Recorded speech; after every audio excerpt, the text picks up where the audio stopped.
serious? Yes. How you doing? I'm all right. That was the fastest 20 days of my life, that's for sure. Yeah, flew by. Yes. But all right. Not to say I'm not happy to see you, Terry. Not to say I'm not happy to be back and sitting in the old room here. Yeah. All right. Maybe due for a new studio now that I look around. Getting a little drab, but I certainly could. Not that I'm not happy to see you, Terry, but I certainly could use another 20, 40 days, that's for sure. I don't know how 20 days can go so damn fast. I don't either. How the holidays could come and go before you even realize they happened. No kidding. Did we have Christmas, or did I'm not sure. miss the announcement that it was canceled or something? Because I don't remember much. I don't either. Even when it's Christmas, you're like, okay, I got like 10 days left. I'm good.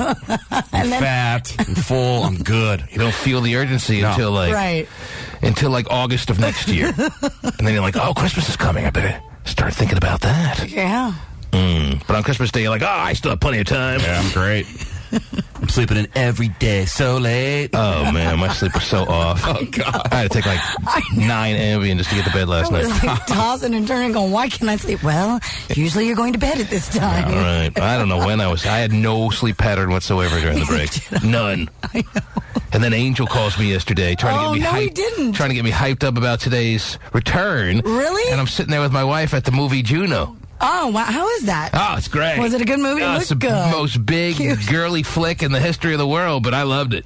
I mean, Juno's like the coolest girl ever. No one saw Juno? No, I saw previews of it, and I thought, what a cool kind of cute movie. Oh, I'm the only guy who saw this movie. Yeah, probably. But because I speak for all women, and I'm very in tune with every facet of the world and my life. Yeah. I couldn't have loved it any more than I did. Really? I mean, Juno is like so cool. The little pregnant teen? Mm-hmm. But she's got such a mouth on her. Yeah, I know. Some of what I saw. I did not. Oh, I man. really can't see Vinnie seeing Juno. 23-year-old guys aren't going out to see Juno? Not really. What would it take for me to get you to go see Juno? A drunken night? How old's your brother now? How old's your brother? About 19? He's 17? What 17. Oh, he's perfect for this. Really? Yeah. Because you cannot fall in love with Juno even when she's 9 months pregnant. Right. Oh, jeez. Now, because she's got such a smart mouth on her, it's really like, I mean, you got to remember that she's 16 in the movie. Right. At least I had to keep in mind. Hey, she's 16. Don't get like, oh wow, this girl's so cool. Right. Okay. But she's so funny. Good. In a funny way. All right. No one saw Juno. Did not. I got dragged to this movie. Literally dragged. Literally? Like kicking and screaming? I don't know about that. And I couldn't have... That's what happens when you're dragged. I couldn't have been laughing any harder. I was like laughing to the point where I was embarrassing my wife in front of the 8 other people that were at the matinee. 8 at the matinee. It's great value. Mm-hmm. Mm-hmm. Wow. Yeah, when the candy and the popcorn cost way more than the movie even came close to costing. You got a good deal on the movie. Oh, good. Yes. All right. You're not going to see Juno. There's nothing I can do. Get you inspired, to get you excited. You would have to drag. What would I have to pay you to go? I'm not going to drag you. I'm not going to see it again. Unless I pass it I'm not going to watch it on DVD or anything. If I pass it on one of the cable channels, maybe I'll watch it. Okay. Again, I can see what's over. But in order to get you to go today, not that you'll like it. You may not like it. Okay. What would I have to do to get you to go today? It's strictly a money thing or what? It's I'm trying to think if there's anything else I could do. Because I don't want it to be a money thing. Is there anything else I can do? There's nothing I can say to get him to go. It's all about money, really. There's not much. Well, with a movie like that just really doesn't appeal to me, I don't know. Yes. But I didn't think it would appeal to me either.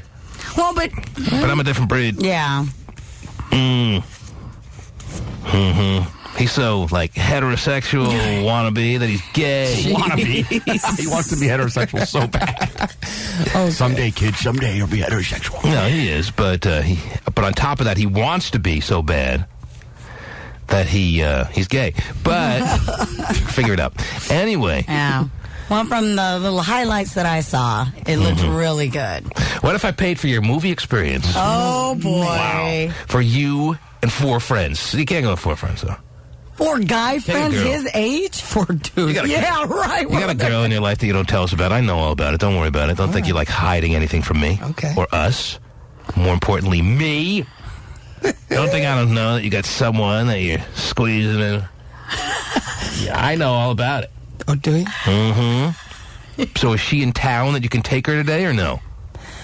I'm going to go ahead and say no. I'm going to go ahead and say no. This is not a game show. There we go. My final answer. Okay, well, where is she? What city is she in as we speak right now? That's a great question. Mm-hmm. And once I find out the answer, you will be the first to know. So you really, truly, you're going to look me in the eye and say you have no idea where this girl that I hear all about from millions of emails, and believe me, the listeners email you about everything, from Kilbrad to your girlfriend to everything.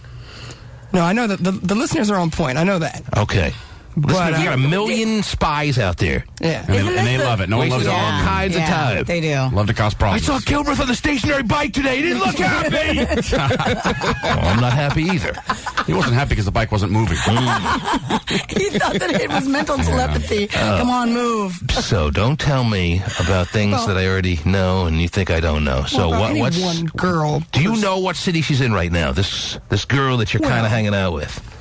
Yes or no? Is it one girl specifically? Yes. There's one girl specifically that I keep hearing about that you're hanging out with. She's like a little hot-ass Latina girl. Isn't it the one that he from the Bay took to the club one night? Who is it? That girl. One night, yeah. Like I said, she was in town, you know. Where is she right now? That's all I'm asking. What city is she in right now? What city is that in? Give me a city. Hayward. Wait, not a city. Hayward, he said. Oh, okay. He said it how long ago? He said Yesterday. Wait, not a city. She's in Hayward. All right, so physically it's not necessarily possible for you to take her to the movies today. Yeah. All right. So John saw Juno. Oh, wow, another guy. Wants me to pay him. There's no way the phones work after 20 days off, by the way. There's absolutely no possible way. Oh, they better, Let's because test it. we have no material. John, are you there? Wow. I'm here. How you doing, man? They work. Stop Doing it. pretty good. No, I it broke works my the arm first during day. the week. Okay. Snowboarding. Tomorrow's the day it's not going to work. Yeah, and then it stops working the rest of the year. Okay. John, what was that? You broke your arm? Yeah, I broke my wrist when I went snowboarding in Tahoe. Really? Oh, nice. So I got a few days off of work. If no one else is going to take your offer to buy them tickets to go to the movies, I ain't got nothing to do with the next couple of days. Me and my wife would love to go. Man, I break my wrist. That kills my whole social life. Well, you better be ambidextrous, my friend. Mm-hmm. Oh, my God. Terry just got it.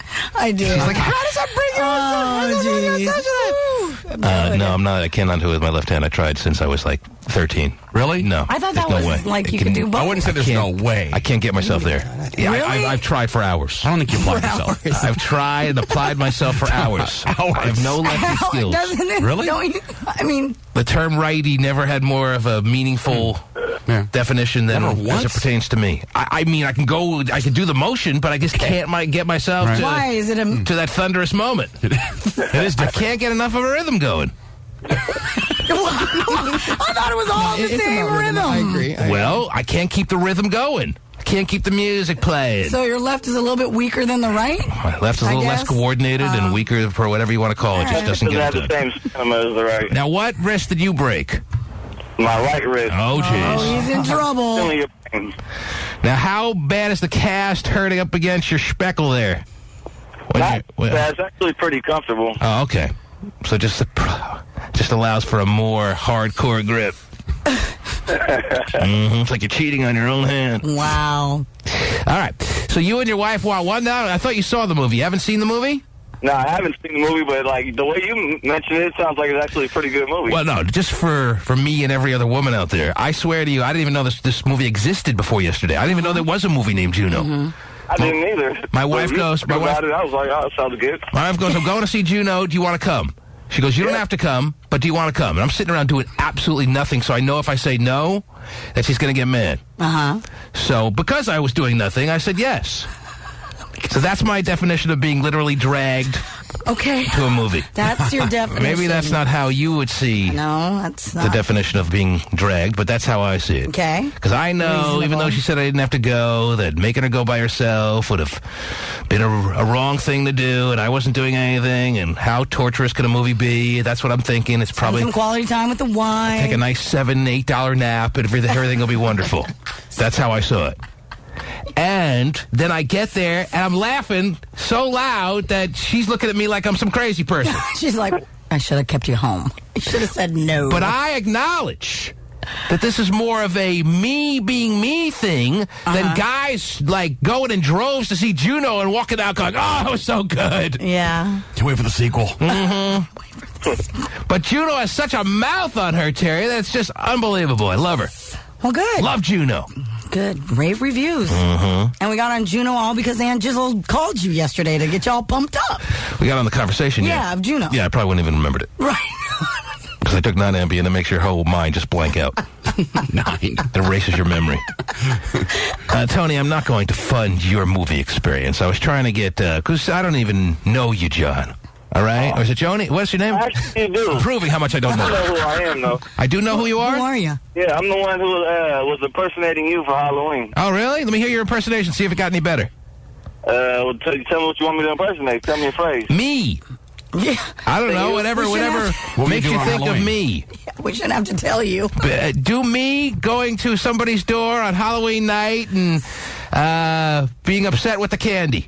Okay. Upset with the candy. Well, this is all that happens all the time, Terry. Put out two little Hershey's Kisses. I mean, where's the world coming to, Terry? I mean, I remember back in the day, you used to get a full candy bar. Now we got 2 Hershey's Kisses.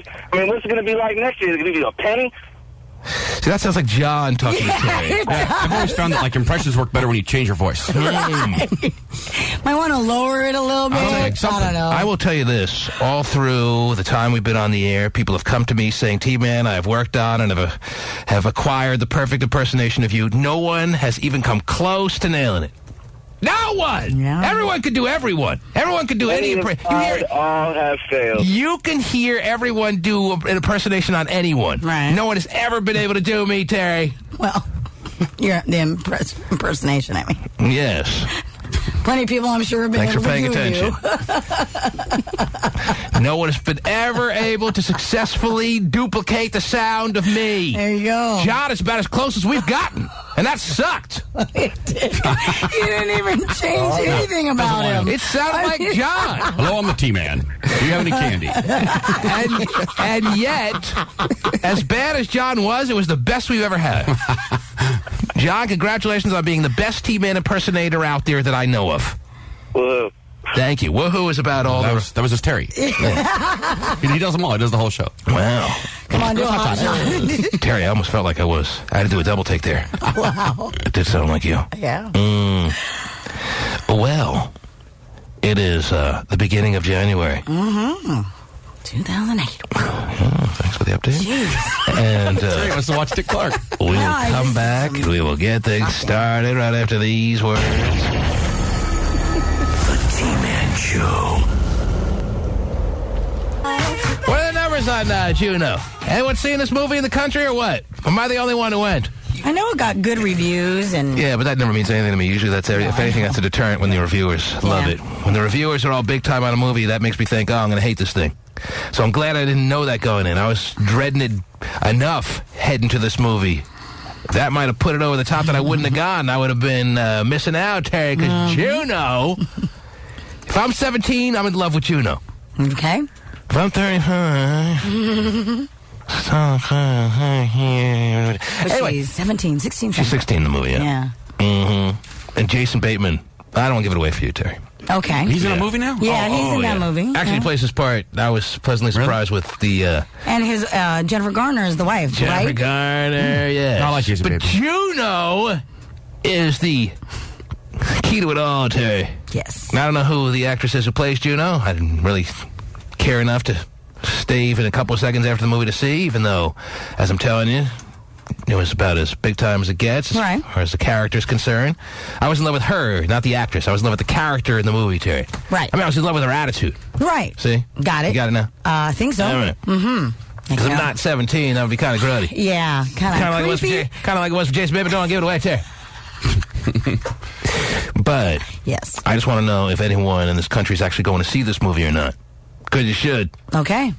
Unless you're a guy. Unless you're a guy that's not me. Okay. I thought it looked pretty funny. I thought it looked okay. I think you'd like it. Yeah, I think I probably dig it. I don't think most guys would like it. I don't think Vinnie the Pooh would like it. Really? Nah, I don't know. Vinnie the Pooh would laugh, but then he'd leave. He'd be the kind of type of guy to laugh through the movie and then leave and go, that sucked. That was weak.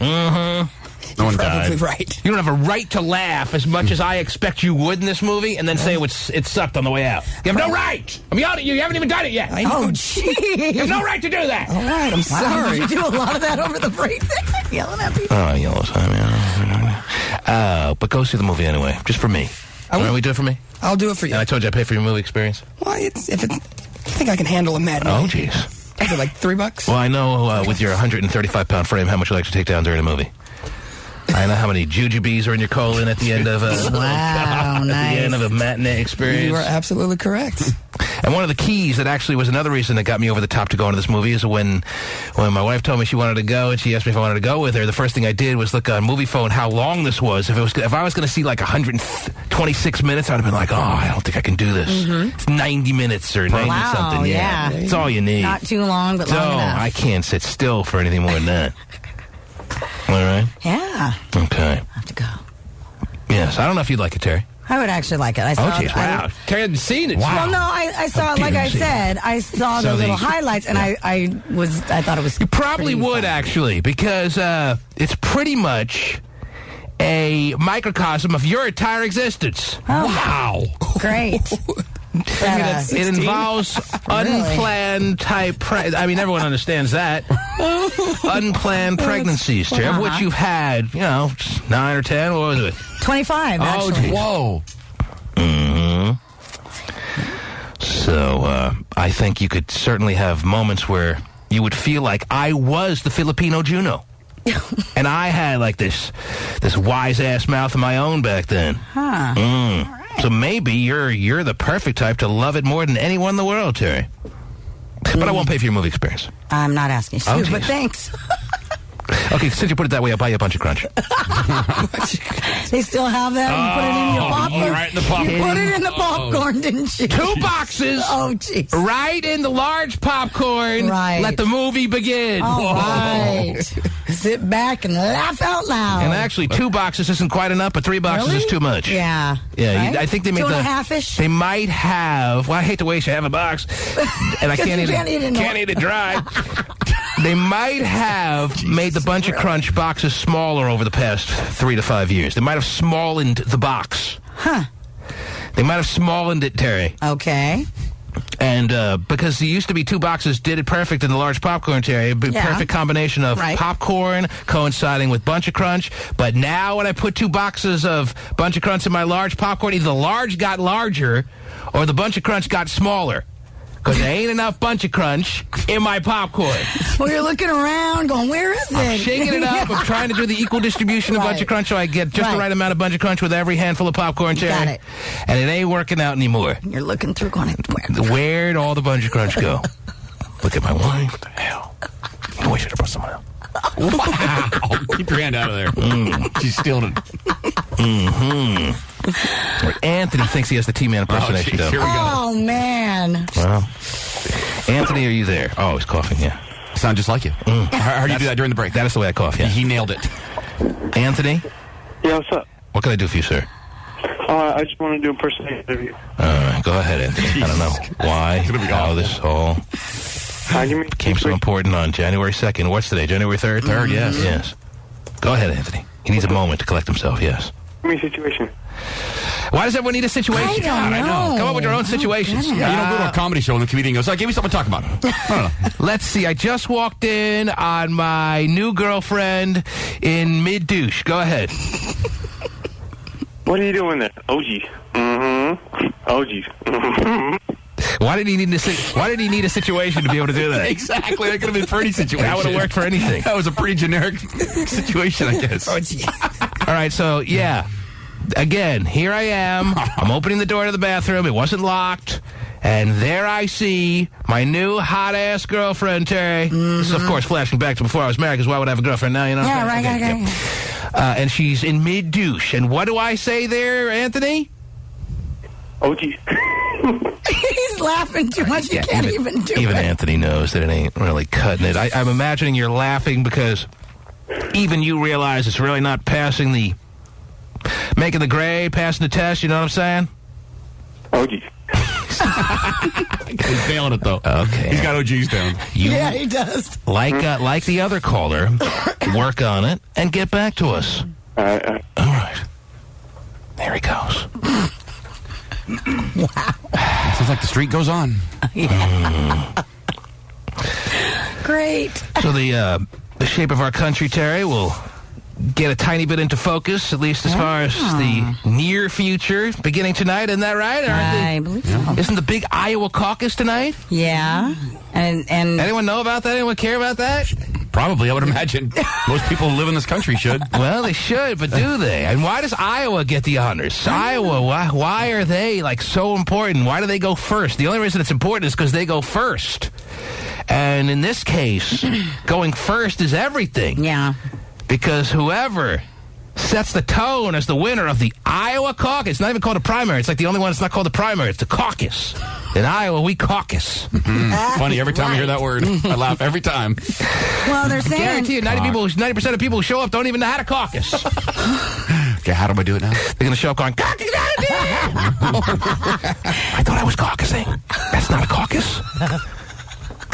Well, they're saying that Obama's leading. Yeah. That's kind of surprising to a lot of people that Obama can set the tone as I'm the guy to beat here. I thought Hillary wanted to be the person to say I'm the guy to beat. Apparently, awkwardly, stiffly dancing on Ellen gets it done for you. Wow. If you haven't seen him dance, it's worth YouTubing. When did this happen? I don't know, like a couple months ago. Yeah. He was on Ellen. So he was making the round of all the crappy talk shows. Definitely. He was on But Tari. he was on Oprah. Well, you got the Huckabee guy playing the guitar on Leno or some show last night. He's been showing off, trying to take a page out of Bill Clinton's book when he played the saxophone on Arsenio. What was he playing, out of curiosity? I don't know what even chords he was playing, but he was there. I saw the video, yeah. So, you'll give me your thoughts on that later. I don't want to get too deep into that.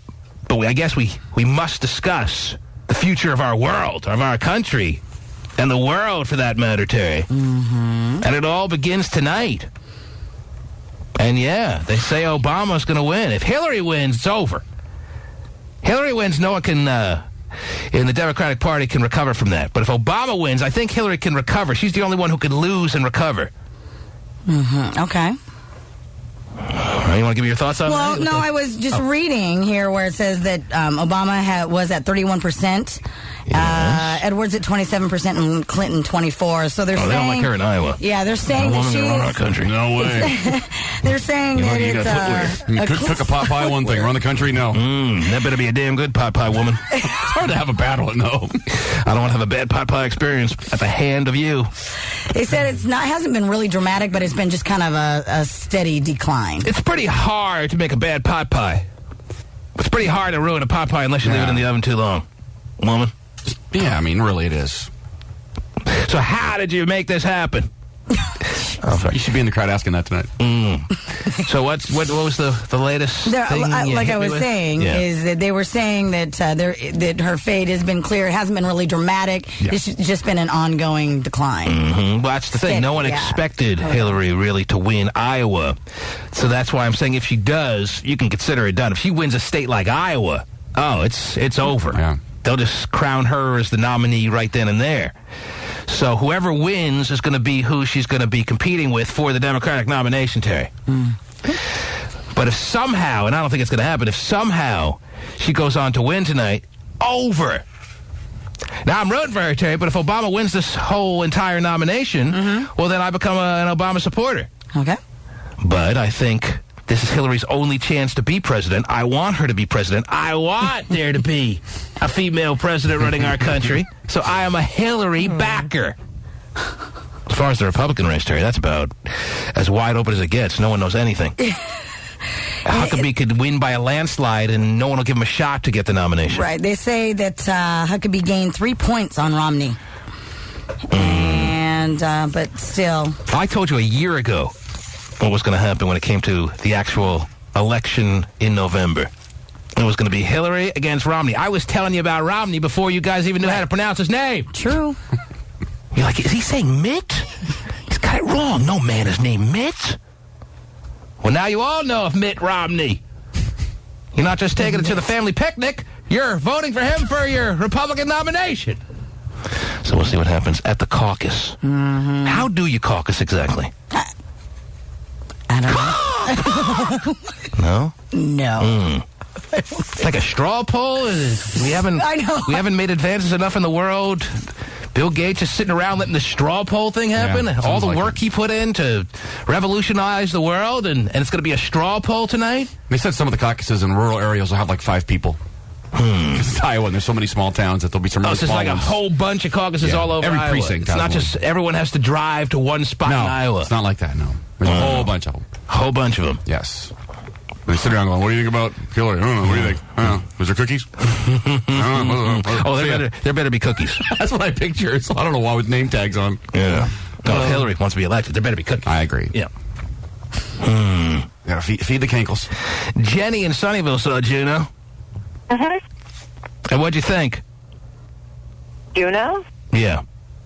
I thought it was really interesting. I thought the actors did a really good job portraying the emotions of such a scary event. Man, what a serious review. I also thought the writers did a really good job. Yeah, it's great writing. Making sure it was still light and hearted and everybody could enjoy it. Oh, jeez. Plus, it gave not just teenagers, but She's doing like that 7th grade book report. Right. Everyone is just like sitting back going, what a goody really hard two-shoes. it is. Were you laughing or not? All I know, I was laughing a lot. I just didn't expect to be laughing as much as I was. That's true. It was really good. Mm-hmm. Yeah, it had a universal appeal, I think. I mean, with little jokes like the hamburger phone, we all had a little crack up. And on top of that, the dude from McLovin, the dude from Superbad is in it. Not McLovin. No, not McLovin or the other curly-haired main character. The kid from Arrested Development. Yeah, the nerdy kid. George Michael He from Arrested plays like the Development. exact same part, but it's a totally different feel for the... He's definitely going to play that part in 100 movies. And he's good at it. Because him and Bateman were on the same TV show, so I forgot about that. Got that part now. Him and Jason As long as he Bateman. doesn't turn into Woody Allen, it'll be okay. We don't need another actor in the same exact role in every movie. As long as what? As long as he doesn't turn into Woody Allen, it's okay. So we don't have another actor that's really good, but in every single movie he's the same exact person. That won't be fun. Wow, the Woody Allen reference coming out from Jenny in Sunnyvale. Sounds like Jen's taking a film as lit class in college. How old are you, Jenny? I'm 16. You're what? I'm 16. You're 16? Yeah. And you're a big Woody Allen fan? I am a very big Woody Allen fan. Minus the Allen. Say. Minus the Allen part. Mm-hmm. Wow. What are your thoughts on, like, Hemingway and stuff? Oh, that's funny. I do read a lot, thanks. Yeah. You're into all the olds. I mean, I don't know many 16-year-olds that just are so well-versed on Woody Allen. Loved Annie Hall. Yeah. Not my favorite, but it was a She good really movie. saw Annie Hall. Okay, great. Wow. It's very impressive. Where do you go to school? I go to Fremont. You got school today, right? No, I don't, thank God. But I'm up way too early. Why don't you have school today? Well, it's January 3rd. All right, and school starts Monday or what? Yeah, the school starts Monday, yeah. Oh, is that for most schools or what? Most schools are off actually, today? I think almost everyone is, yeah. Really? I know Los Altos around here starts on, like, the 9th. Why do I feel like when every year of my school life, after January 1st, they made us go back to school on January 2nd, which I thought was way too quick, fresh off the January 1st experience. The thing is, you guys got lucky. You guys started September 1st. It's not lucky. Nowadays, we start, like, August. Yeah, but I don't care. You don't know how much it pissed me off to be like all high, just figuratively speaking, and maybe a little literal later on in the years, but to be all like hyped up from the January 1st experience, and then the next day they're telling us we got to go to school, and my mom's forcing me to go to school. I don't know why you think that's lucky. That's the worst. So the fact that they don't make you go back to what, like January 6th or something like that? Yeah. Well, last year it just worked out. Gosh, that's last year we were back on the 2nd also. Doesn't get any better than that. Yeah. What would Woody Allen think about that? I don't know. We're gonna have to ask him. You're only 16? Yeah. Actually, no. Technically, I turn 17 tomorrow. Oh, there you go. Wow. That explains why you like Woody Allen then. Wait, super old. Oh, yeah. He's so damn old. You got a boyfriend or what? No, I don't. Not anymore. You're a single 16 or about to be 17-year-old. Yes. And you're a virgin, right? Wow. What? There's a ton of people. There's a ton of people in your world that are dying to ask this question to you. Don't have the guts. Here I am doing them a favor, so we're waiting for an answer. Actually, I don't know. Maybe people don't realize, but we're like really open nowadays. Everybody asks everyone. Everybody just knows. So is that a no or what? No, that's a yes. That's a yes. You are a virgin. Wow, Terry's nodding her head in approval already. You have a new fan. I don't know if I believe her, though, Terry. Although it's tough to find a guy who's into, like, Woody Allen films, stuff like that. Yeah, I was She's thinking, got a pretty old soul there. I was thinking she may be a little intimidating for your typical guy her age. Right, because- that doesn't mean she has to be celibate with guys. There are a lot of guys out there that are ready for, well, it depends on their Yeah, but I don't think willingness she's to go to prison, but I don't think she's going out on a date with some 16, 17-year-old guy and sitting down at the table and having a... The 16-year-old guys are not for her. That I can already tell you. Definitely not. The fact that she sounds too old for me. Yeah, I know. Especially when she called up about the review and was getting a little too technical with stuff. The fact that I'm sitting here going, oh, this girl's way too mature for me. That... You want to know the funny thing? Not really. Well, no, when you were talking politics, I actually understood what you were talking about. Oh, wow. Can you explain it to me now? Because I had no idea what I was saying. Well, can I just say one thing? I'm all up for having a female president, but I'm not sure Hillary Clinton's got cut out for it. Mm-hmm. See, that's why if Hillary doesn't get elected, she won't win, because not enough women will vote for her, Terry. Women are what keep women down. You remember that, Jenny? No, it's true. Females keep females down much more. Women are women haters, not men. Women are, Jenny! If I can't be president, that bitch ain't either. Now, Jenny, when I asked you that question, about 2 minutes ago, the one I'm speaking of, were you lying, yes or no? No, I wasn't lying. I'm not, and I'm pretty sure my ex-boyfriend will be very mad if any of his friends hear me on the radio. Well, let's let everyone know what his name is then. What's his first name? Oh, no, I'm not that cruel. Sorry. Well, I am. And since he'd be so bothered by the fact that all his friends think that he was all up in you, and that's not the case, I think it should be known, and it should be exposed that his friends become aware that he got nothing, basically. So all his friends, and you let them go on assuming that he was having sex with you. Oh, I don't know what they're assuming, but I'm just saying I'm not going to say his radio. I'm not going to say his name. I can say his radio name.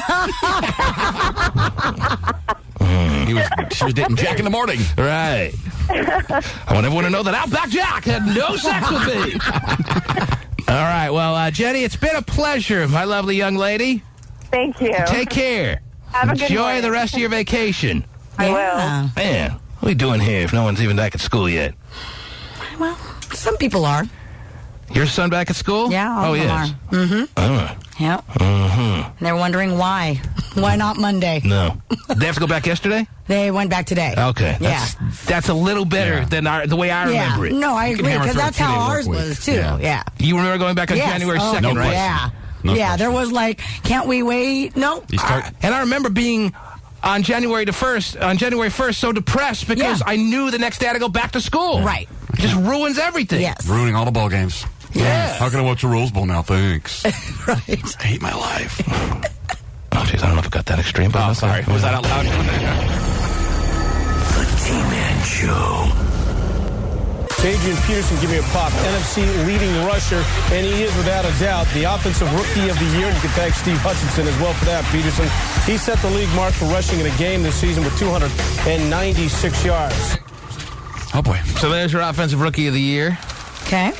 Adrian Peterson. Done. I know you're very familiar with him, Terry. I know you're a big fan. I know you can tell us all about his upbringing, his high school and college careers, and how he just went right into the mix and was just leaving people in his wake when he made his hardcore cuts, combined with the speed that just made his moves to a level that I actually don't think I've seen before. Right.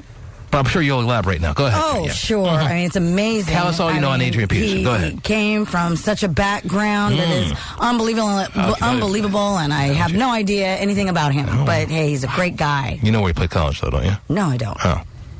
Really Where the wind comes sweeping down the plain? Oklahoma? Oh, yes. Wow, that she knows. Show tunes. She knows Broadway show tunes.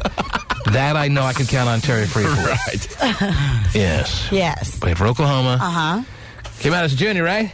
Yes. Did he? Yeah, he broke his collarbone. I remember Wasn't last game of the year. Wow. Wasn't expected to play much this year. Dude gets hurt. Who was it? Who was the star? Chester Taylor. And he steps in and starts having games where he runs for like 250 yards a game. He was a little nicked up in college today. Didn't think he'd be durable in the NFL, but proved wrong. Wow, that's great. He's your rookie of the year.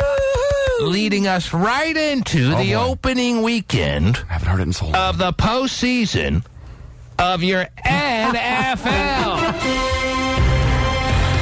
Yeah. Can't believe there are people out there that are worried that Seattle may lose to the Redskins. I can't believe there are people out there that are worried about that, too. You know, on an emotional high right now. The Redskins. Please. Emotional highs mean nothing in sports. Oh. Okay. When the Redskins played the Seahawks similarly in the first round of the playoffs 2 years ago, they were on an even bigger emotional high. Instead of winning 4 in a row like they've won this time around, they had won 5 in a row and had beaten Tampa Bay in their opening round of the playoffs, Terry. They were on more of a hot streak then. People are more worried this time around. Well, maybe the Seahawks aren't as good as they were 2 years ago, but good enough to beat the Redskins, even on this amazing high that the Redskins are on. Please. Seahawks win this game by more than a touchdown. Although I look at the spread here, my gosh. Yeah.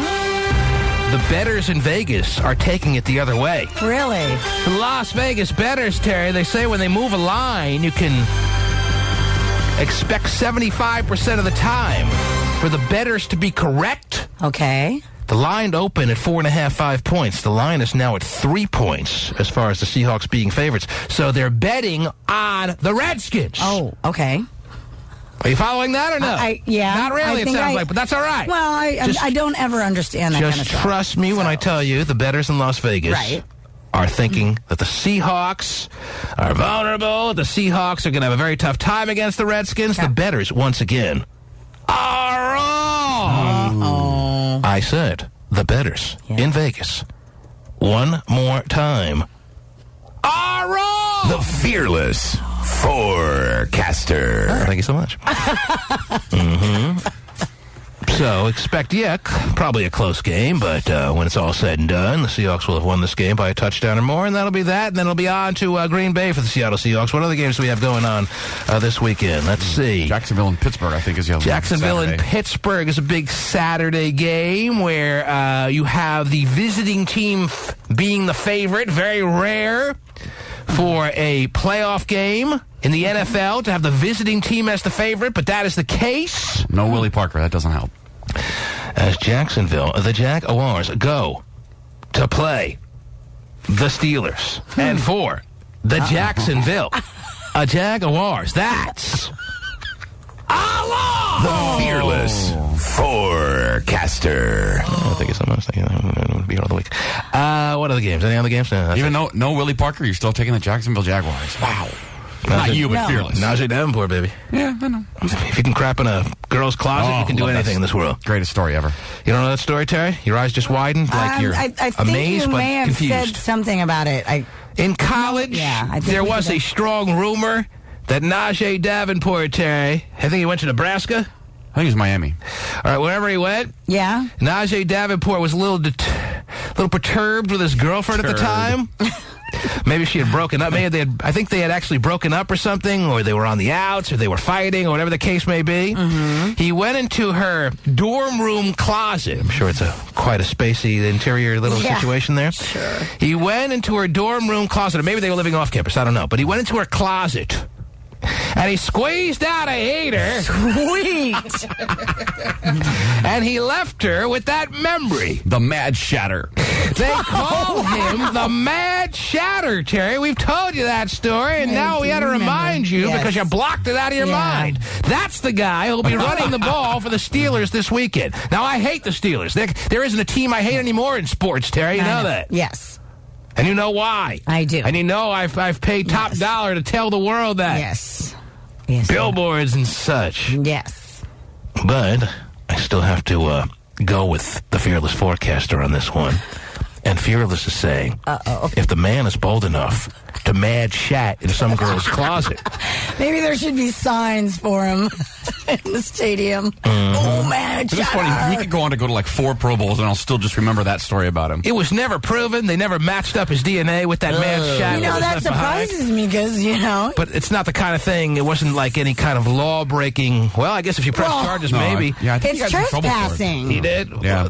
Well. Vandalism or some stupid charge. Breaking and entering, right? So then R. Kelly's like the biggest trespasser in the world, and Well,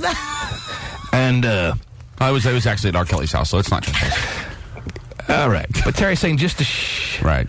All right, anyway. I think it's like, there's some, he got in trouble a little bit. There was some story about him getting in trouble. yeah. Well, I don't know. Maybe it has been proven that it was definitely 100% him, but I don't remember there ever being any conclusion to... They didn't follow through with the investigation. There was that strong rumor. There was a heater left behind. It was never completely identifiable as far as it being linked to him, but that is the word. They made posters of the heater and put them up around town to see if anybody recognized it. Oh, it was a steaming heater, Terry. Now, how would you feel if a boyfriend, man, that's the guy who must really love you. Jeez, oh yeah, loving me a lot. To love a woman so much that you can get so crazy to mad shat in her closet, Terry, really must make you feel good about the kind of powers you have as a woman, right or wrong? Oh, no, and it makes me happy that I got rid of that person, if that's the case. Glad I got rid of that weirdo. Okay, but even though you got rid of the weirdo that... I can't even really think that you're thinking any type of, wow, I got a lot of power. I mean, although you do have some power if he's I'm out not of saying bed. I'm not saying that's your primary thought. I'm just saying at some point you got to be thinking, man, I must have a lot of power over this guy for him to pinch a loaf in my in my closet there. After you got done being disgusted with and all that. After you have the gagging reflex, Right, and right. you pay some mad somebody to come in and hazmat group to take out the situation. Right. Well, you then reflect back and you say, when you reflect back, you think, man, I must have really done a number on this guy for him to mad shat in my closet. Sure. Oh, Put a yeah, number yeah. on him. Naturally, yeah, you would. Yes. And the number is 2. I agree, yeah. I think as a But woman, there really is no better way to get back at a girl. That is pretty darn cool. pretty darn cool. I mean, really. That really sends a message. I'm trying right now. The reason I'm silent is I'm trying right now to think if there's any better way to get even with a girl that's kind of pissed you off. I can't come up with one. I don't know if I can get any higher above the high bar of mad chatting in her closet. No, that sends a message. All right. That is just disgusting. Now, Vinnie the Pooh, you think you'll ever be so mad at a girl? I mean, your name is Vinnie the Pooh. You were halfway there. I am, you're right. Do you think that you'll ever be so disgusted with some female out there that you may drop trow in her closet, getting a catcher's stance,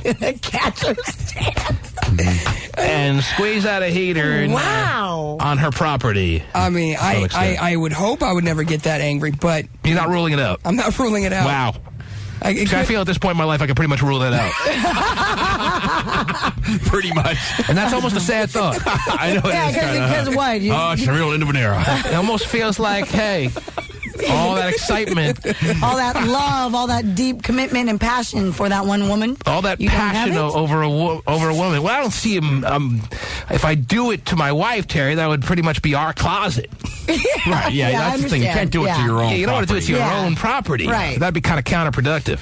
Right. Yeah. So that's why I say my mad chat days are probably gonna go never. Right. I only know one guy that did it. Now he's a financial advisor. Oh, really? Yeah. Really? So besides Najee Davenport, you know of a guy. But it wasn't to a girlfriend. It was a girl that was making fun of him at a party. Was it in the closet? It was in her bedroom on her floor. Just on her floor. On her bed? No, on her floor. No, on her carpet, yeah. And then he neatly wiped, and I'm at the top of the stairs, and the whole bottom part of the party comes flying out of the house, and I didn't know why. Now, did he know the Najee Davenport story before he did this, or so he was the original? Yeah. But, So if he was just copycatting what Najee Davenport and all those stories told us about, then I would say, it's kind of lame that he couldn't come up with something original. And I stopped by his work over the break, and I see financial advisor. I'm like, only if they knew. You're getting advice from this guy? Wow. Okay, sounds good. I would buy whatever stock he told me to buy. That's true. This guy's a legend. So did he do it before the Najee Davenport rumors came out, or no? It was like 94. He did it in 94. Yeah. Because the Najee Davenport thing happened around 2000, Terry. Okay. 2001, 2002, something like that? Yeah. Wow. Have you ever heard of Najee Davenport? All right, well, when you watch the Steelers-Jaguars playoff game this weekend, and you hear the running back for the Steelers getting a lot of carries, and they refer to him as Najee Davenport, Terry, you'll say, they call him Najee Davenport. But I know him as the Mad Shatter. One of the announcers has to bring attention to it. Come on, really? I would really hope, if they're doing their jobs, at some point during the playoff game this weekend, they refer to Najee Davenport as the Mad Shatter. All right. I mean, maybe not even drawing too much attention to it. He just ripped off like an 11-yard run. Oh, the Mad Shatter made a real good move by the sideline right there. Real good move. Najee's really on his game today. They're just totally glossing over it. But just making some kind of subtle to not so subtle, just making you know they're aware of it. That is funny. Come on! He's a Mad Shatter!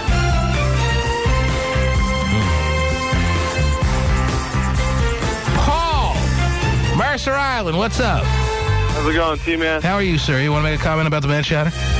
Yeah, my brother ran into a sort of similar story, but a little bit different. He met his recent girlfriend on vacation, and at the time, she had a boyfriend. They start hanging out. She says she wants to break up with her boyfriend. They do. I wonder which one the Mad Shatter's going to be. And the girls start hanging out. Dying to know. Yeah.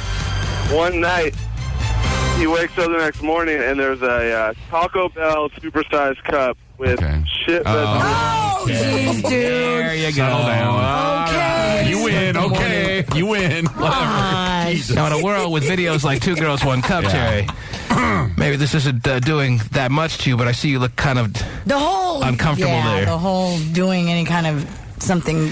Why did I hear Joel McHale on the Soup reference Two Girls, One Cup? I couldn't believe it. I had to dump a lot of that, ladies and gentlemen. You didn't hear all of, what was the dude's name? Paul's story.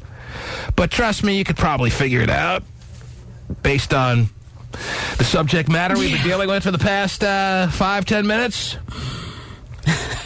Hey, it's a relevant story considering that he's going to be the primary running back that the Steelers use this weekend because Willie Parker's hurt. Hotshot brought up, the Steelers, T-Man, you think the Steelers are going to win even though Willie Parker's hurt? And I'm saying, you're forgetting about the Mad Shatter. That's right, I did. Yeah. Ryan in Dublin is forgetting about the Mad Shatter. He thinks the Jaguars are going to win hands down. Wow. No, T-Man, I don't think. I know. Oh, jeez. I'm sorry. I didn't mean to misquote you there. He doesn't think. I'm it's a guarantee as far as Ryan in Dublin is letting us know. Yes, Ryan? Yes, I just, I used to have faith in you, T-Man, but I'm thinking maybe you're having some kind of midlife crisis here. Oh, jeez. I mean, you think the Seahawks are going to beat the Redskins? That's a guarantee, yes. They'll win that game, not just win, but win by a touchdown or more, yes. Mm-hmm. All right, well, if the Redskins win, I'll let you take me out to lunch or something. Oh, what a deal. The Redskins are going to win. Wait. Really a silver lining to the Seahawks losing. God, that guy really knows how to drive a hard bargain. And you're more confident, even though you feel very strongly that the Redskins will beat the Seahawks, you feel even more confident that the Jaguars will beat the Steelers. Is that right? Yes, and let me tell you why, though. Because the Jaguars, if they beat the Steelers and the Chargers beat Tennessee, that means that the Jaguars will go to New England. New England's a good team. I give them that. Oh, you think so? It's 16-0? God. Setting all kinds of records that didn't even people think could ever be touched? Go ahead, yes. And to think you don't want to have lunch with them. They're a pretty good team, man. Decent. Okay. They don't have the nice. A lot of room for improvement, of course. Sure. I just think the Jaguars might have a chance to beat them. Being underdogs and all. Yeah, you got it. Sounds like Ryan's got it all figured out. We don't even need to get excited about this weekend's game, so we don't even need to watch. Ryan's made his guarantees. Just have him call me. I'll tell him the point spread and all. Ryan. I think I have Vegas on the other line right now. They're trying to figure out. Okay, why don't you take that call then? Tennessee has a better chance of beating San Diego than the other two games we talked about. Didn't the quarterback for Tennessee, didn't he get hurt, though? Vince Young? Yeah, didn't he get hurt again? Hammy. He's always looking like he's a little banged up, Terry. Right, Even when there was no chance of Texas beating USC in the bowl game just a couple of years ago that everyone thought was a guarantee that the Trojans would win. This is the kind of guy who takes games like this into his own hands, literally and figuratively. And you could never underestimate a guy like Vince Young in this kind of spot. So, Ryan, even though I'm dying to take you to lunch, Hey, Ry, you want to try the soup? I'm not feeling so strongly about your guarantees, I'm sorry to tell you.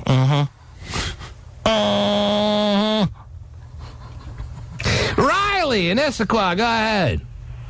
Yeah, I was just calling in about the Matt Shatter. I had, back in high school, me and my friends, we always used to mess around with each other and whatnot. Oh, jeez. Oh, I don't want to hear this. Hey, Chris, story. I love those jeans. Come here. Friend of mine hopped up on the hood of another buddy's car and took a shot on the hood. Yeah. Left a big old steaming pile. See what you started.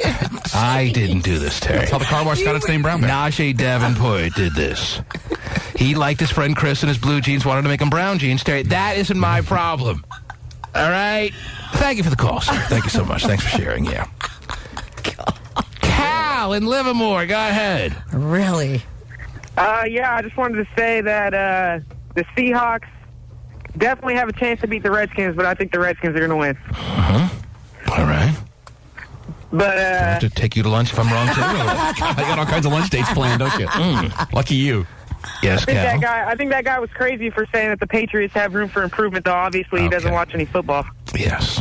But thankfully, Cal does, and is quickly there to correct where he went wrong. Thank you, Cal. Thank you. Take care, sir.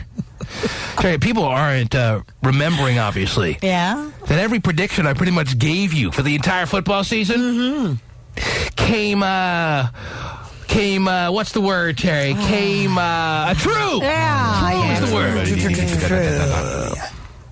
Am I right or am I wrong? You're when right. I gave you my picks all through the year, where are the accolades? T-Man, you did it again! Where were those moments? I didn't ask for them, and I didn't get them. And that's okay. But I would just like to think, for a suspended second here, that when I give you my picks for this weekend, that you would say, hey, T-Man was right all season long. The fearless forecaster. Even on games where we brought up that Vegas had gone the other way all through the fall, Terry. I took the other side, and I was right. The fearless forecaster. Now, there was one game I left out. You have to call my 900 number for that. It's $2.99 per minute. All right. Steal. Yes. It is, I guess. 58 seconds. Hang up. 1-900 T-Man. Yes. And everyone that calls gets a free lunch with me. All right. The T-Man Show. Republican presidential candidate Mike Huckabee, one of our guests tonight, he has reached what they call the top tier of GOP candidates, the top tier. That means during the debates, he no longer has to wear the name tag.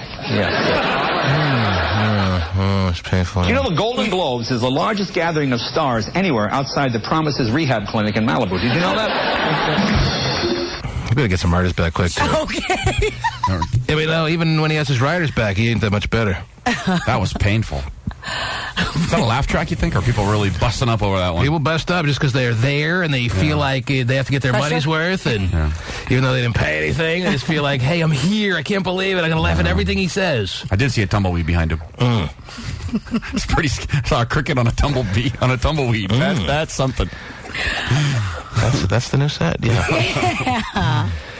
So, the writer's strike isn't stopping Jay Leno from coming back. I guess he has to do his own stuff now. And this is as good as it gets. There it is. So. Letterman had writers, but he had the big Grizzly Adams beard, and I'm sure it was a ratings bonanza, too. At least Letterman, though, is clever and funny and witty, Terry, but still, these shows are getting pretty painful. I thought they were close, the writers, no? Weren't they close? Like, coming back? I thought, what happened? Yeah, I thought so, too. I want them to stay out forever.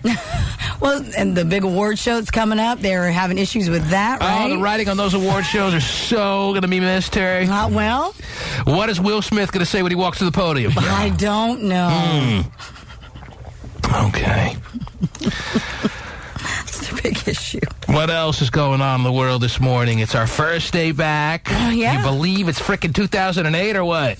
Yeah, pretty amazing. I know. 2008. Mm-hmm. Wow, we should all be driving around in tubes. 1-866. That's what I pictured. It may be a different year, but the toll-free number remains the same, ladies and gentlemen. That is 1-866-663-T-Man. We've been away for 2.5 weeks, fastest 2.5 weeks of our lives. And we haven't heard from a lot of people in a long time, so a lot of calls is going to be the course of action today, as we've already begun doing, Terry. 1-866-663-T-Man. I'm sure you'll hit me with some of the news we missed during the break, Terry. Of course, we all heard about Jamie Lynn Spears. Jamie Lynn. Oh, yeah. The come-to-life Juno, but not even nearly as cute or funny as Juno, Terry. No. Mm-mm. Probably as cute. Her little show got canceled, too, so. Oh, you got to see Juno, Terry. Okay, well. It's the greatest movie I should have never liked. Oh, you should. I think I'll like it, though. Being a guy, it's a bit of reluctance that I come on and admit that I liked a movie that was such a girly movie. Mm-hmm. I mean, this is so chick flick personified that nothing even really comes close, and yet I loved it. Oh, good. And the timing of Jamie Lynn Spears' pregnancy is a little bit ironic, with Juno being released pretty much the same day. Yeah. Must have stock in the movie or something. I don't know. Anyway, what else is going on, please? What else is happening? Well, it looks like Mayor Newsom from San Fran. Of course, your good buddy. He's my good buddy, yes, too. He is your good buddy. What is he up to now? Well, what's he doing now? He proposed to his girlfriend, actress Jennifer Siebel, apparently in Hawaii. Over the Christmas break? Yes. Uh-huh. So does this kind of mean that bending campaign managers' wives over your desk is in the past, or you just got to be a little bit more on the DL? You just got to cover your tracks a little better, or are those days over? Which one? No, I think that maybe it's over. Those days are over. Really? Yes. Is that right? Yes. Why do I find that hard to believe? I don't know. He takes on a new campaign manager that has a remotely attractive wife, and it's open season. Yeah. Well, he went to rehab and everything. Right. Rehab is the answer to all our problems. Right. Yes. So he's no longer under any type of influence that'll make him do those crazy things. Is that right? Yes. So it wasn't he's him. A new man. It was these extraneous influences. Oh, of course. I see. He was having some alcohol issues. Yeah, a little bit of drugs, too. Oh, geez. Oh, wow. Well, it's going to make your mayoral experience a little bit more tolerable, don't you think? It's never a little bit of drugs, by the way. Either you're in or you're out. The wheel, Jim Beam. Yeah. Get you through the day a little quicker, huh? Yeah, you can have a little booze. You can't have a little drugs. Throw the campaign manager's wife over your desk. Surely makes time fly, right? Right. Oh, look at that. It's 5 o'clock already. Man, I put in a hard day's work. Oh, yeah. Tough day at the office. You guys. Anyway, no date has been set. He's getting married. He is. The mayor is going to try and settle down again. Yes. Mayor Newsom gets some. Oh, he got some, Terry. Yes, it is his second marriage. Now, I used to have his number right here on my console, Terry. Uh-huh. I used to call him. We used to be... guys are good buddies. On a day-to-day speaking basis, but I look around. I don't have the number anywhere nearby. I would call and congratulate him, but there's plenty of time for that, Terry. Oh, okay. There's plenty of time for me to call Mayor Newsom and congratulate him on his pending nuptials that I'm sure is going to start a new chapter. Yes. In the soiled past. Oh, yeah. Of our friend, Mayor Gavin Newsom. Yeah. I mean, I love the guy, Terry. No, I know you do. I'd be the same kind of mayor as him. Are you kidding me? The only problem is no one will elect me. Well, did he get reelected? I don't know. Maybe I'm wrong. Maybe I am electable, Terry. Oh, I think that actually you probably are electable. Maybe I've shortchanged myself. I'm electable and delectable. Oh, wow. Yeah. Okay, both. Maybe I'll run for something. All right. Get bored of it in 2 minutes. Quit. Why would you want the pay cut? Oh, yeah, that's true. Why would you? Just to find out if I'm electable. You already know you're delectable. That's right. Oh, jeez. Huh? Yes. Is that your campaign slogan? That's a good one. But let me tell you this. I'm electable and delectable. Try me out. My campaign manager's wife is just sitting by my office, giving me the eye, begging me basically to bring her the ruckus. What do you think I'm going to do? What do you think I'm going to do? You're gonna be a stand-up guy and say sorry. Is that right? Yes. I can't do it. I'll either do that. That's choice A. Oh, wow. Or choice B is grab her by her freaking ponytail, because I know she has a ponytail. They all have ponytails and glasses, right? Throw her over the desk, Terry. Oh, man, the things I deal with this fictitious campaign manager's wife. My gosh. Same thing that I'm sure Gavin Newsom did. I'm sure he gave it to her good, Terry. Yeah. I'm sure he gave it to her good. I'm sure he blasted her. Yeah, I'm sure. Right? That's how I picture it. It wasn't lovemaking going on in that mayor office, right? Come on. He was pounding Two married away. people making. He was married at the time? Yes. I thought and so was she, I believe. I thought he was separated with that well, you're still Fox News reporter that has a very masculine jaw but is really hot. Kimberly Guilfoyle. Yeah. She's really hot, but she's got a really strong man jaw. Real determined jaw like her old man. It's more than a determined jaw. Okay. You're killing me. It's like, yeah. Yeah, I picture it. Like China back in the Roy days. Yeah, it's like China. Okay.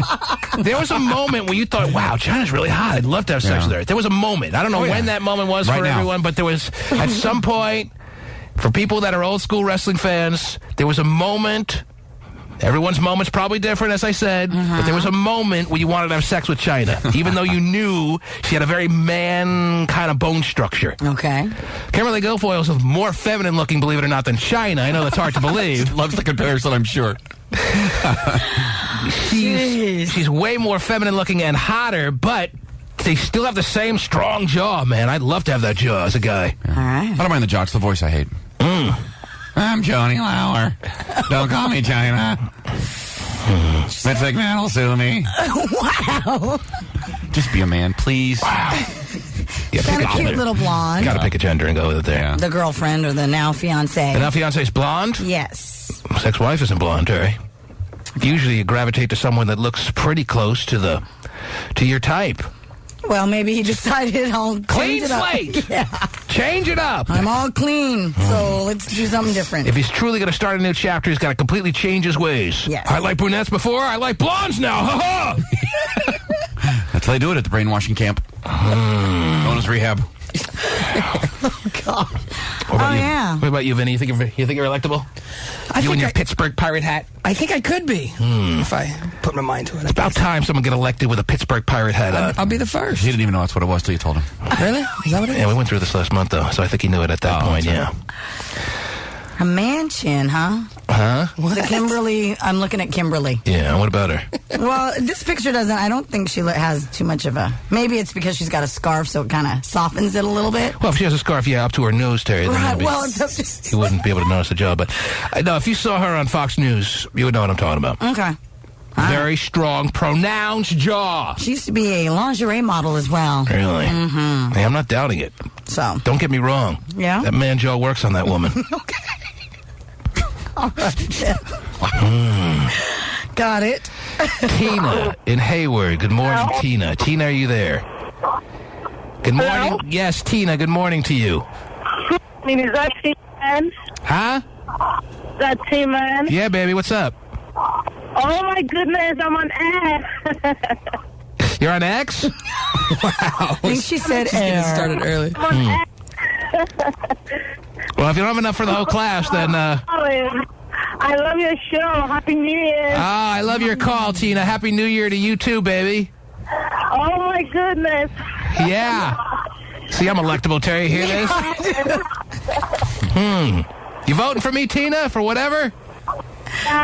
Yeah? Of course. What else is going on? You just wanted to say hi and Happy New Year? I just wanted to say hi and Happy New Year and keep the good work. Oh, you keep up the good work, too. Whenever I drive off to work. Whenever you drive off to work. Yeah. What do you do? I work with the Port of Oakland. Oh, yeah?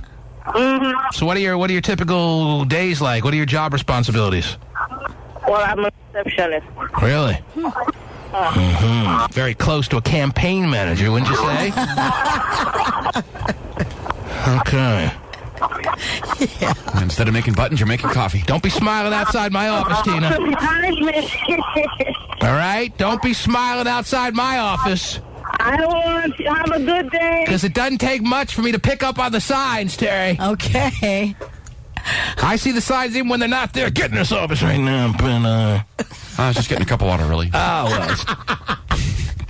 You took the wrong path to the water cooler, didn't you, baby? Didn't you? You like that, don't you? Oh, you don't? All right, never mind. How much do you want me to stop? All right, so congratulations. Yes, congrats. Is there a wedding date set? I said no, there is not. Not. I don't believe in engagements that don't. Well, I mean, yeah, you get engaged. You should be given a little leeway as far as a few weeks or so to come up with a wedding date. But I don't believe in these engagements, Terry, that after, like, let's say a month and a half, 2 months, you still haven't come up with a wedding date. 2 months is still a pretty long time, though. Don't you think? I mean, to not know the date? What kind of window are you giving? It should take about 2 weeks, but I'm willing to give you like a month and a half because I'm a very giving person, Terry. Right. But once that window goes by, then you're just a fraud. Oh, you don't set a date after a month and a half, you're out. And a lot of women have fallen into the trap of be given an engagement ring that is truly just a shut-up ring. Just a leave me alone and stop nagging me ring. I truly don't have any intentions to marry you, but I gave you a shut-up ring so you'll leave me alone. Geez, and they don't realize, Terry, I'm trying to help women, Terry. Yes, it is nice. That's exactly what this is. This is nice because I'm letting women know on something they may not be aware of. All right. If you've gotten a ring that your supposed boyfriend, fiance, whatever you want to call the freak, that he gave you and he calls it an engagement ring and says he wants to marry you, but then he's unwilling to be pinned down on a date, what you got was a shut-up ring. Because you've been nagging him too much about when you're going to marry him. So he's fooled you, and you're not even smart enough to see it, you dummy. That's what you got. That's worse than not getting anything. Because then he's going to want it back when you break up. Right. Bastard. So be aware of where you're at and what you've gotten. You've gotten a shut-up ring. You weren't worthy of anything more than a shut-up, leave-me-alone ring. But she is entitled to keep it if he breaks up because it is a gift. If she's willing to go to court and fight for it, yes. Right. She will win that case, in my opinion. If I'm on the bench, Terry, the guy doesn't get that back because he's a bastard and gave her a shut-up ring and thought he could get it back, but he was wrong. Right. But I'm giving guys a month and a half to prove they truly want to marry that woman and spend the rest of their life with just one woman, supposedly. You don't need to do it on day one.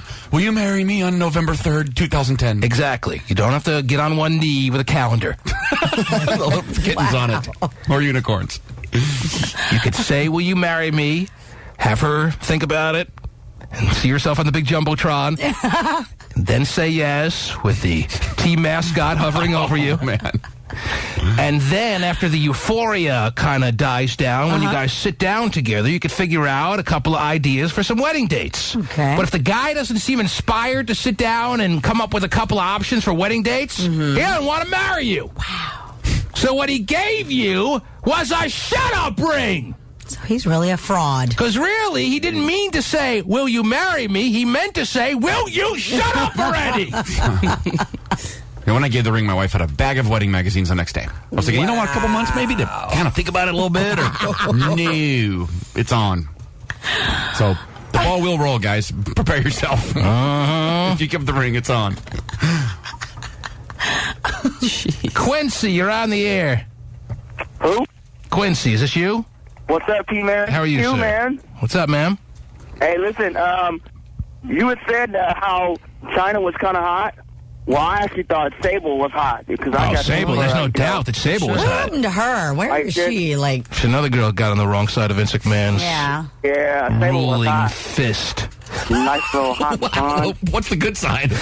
Oh, you'll know it when you're on the good side of the ruling fist. Pass, I think. Terry, you're aware when you're on the right side of the ruling fist, right? Oh, sure. man. Yeah. Oh. Yes. So you're a big fan of Sable. Well, everyone, I mean, there was nothing not to like about Sable. She didn't have any masculine qualities. Not really what we're talking about, but Okay. We were talking about how even though China was very masculine-oriented, she had very masculine features, more than just the square jaw that Kimberly Guilfoyle has today. You couldn't help but at some point in your life wanting to have sex with China. Right. And then when the Playboy thing came out, it kind of helped a little bit. She looked pretty good in that. Really? Better than I thought, yes.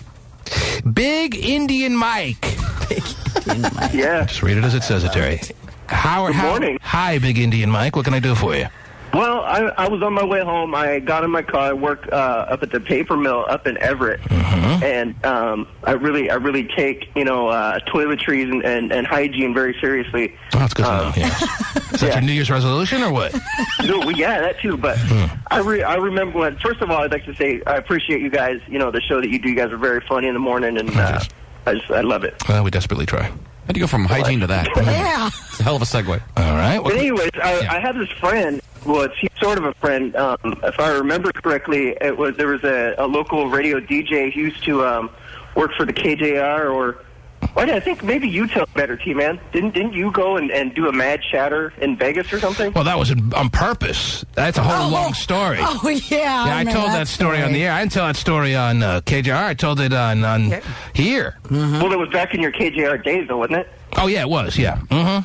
It was August 19th, 1995. Wow. Yeah, but that wasn't with a purpose. You weren't literally trying to show the stairwell. No. I was racing through the streets of Las Vegas, unwilling to go on a public toilet, and hoping I could make it back to my room, and came up a little short. But it's a much longer story than that. You obviously heard me tell the story, right, Big Indian Mike? I heard sort of. I was at work. And you're just looking for me to retell that story. That's a half-hour story, dude. Never heard. Well, you got somewhere to be, or you got somewhere to be? It's a great point. It really is. Are you a little too busy there? Maybe can't explain. While I understand your point, it takes a lot of effort for me to retell this story. You know what I'm saying? But you know the date. I'm never going to forget that date. It's the most embarrassing date of my life. I would love to hear the story. It was the most embarrassing date of my life, and I know the date. Another reason I know the date, August 19th, 1995, Terry, which is now over, 12 years ago, because it was the night of the Mike Tyson-Peter McNeely, Mike Tyson return fight. I was at that fight. And after the fight, I had to make my way from the MGM Grand, where the fight was, back to my hotel, which at the time, embarrassing enough to say, was the Imperial Palace. Yeah, that is crazy to think about now. That was a long time ago. It's a great place to poop on, though, if you're going to pick a casino. That was a few paychecks ago, Terry. Yeah, those days are over, huh? $30 rooms with a love tub in it. Yeah, don't let the name fool you. They're not so imperial, and it's not really a palace. It certainly went a long way back then. Yeah. But anyway, that's a long story. I used to get the casino rate for $26 a night and share it with 3 guys. A lot of aspects of that story. The heat of the desert, the excitement of the night, the fact that I was even more of a germaphobe. Now, I'm still as big a germaphobe now, and I'm... but because of that story, now I am willing to go on public toilets in emergency situations, Terry. So I can't go through the whole story right now. Maybe I'll retell that story at some point in the future. No, you're right. I have no place to go. We've definitely had a sheriff bathroom talk today, though. Maybe that's why you don't want to do it. I don't know. I don't even think that's the reason. It's just that it takes me a lot of effort to tell that story. There's a lot of details. There's a lot of memories that aren't some of the best.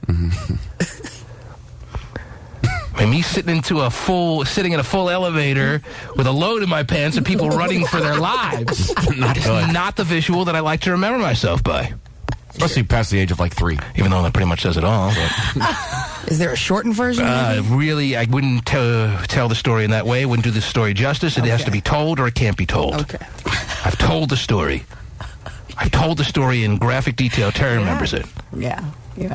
Now, why Big Indian Mike was already heard the story, wants to hear the story again, is a little weird. Tell me again, T-Man. About to go to sleep. Tell me how you pooped in your pants in Vegas, T-Man. You tell your kids that every night.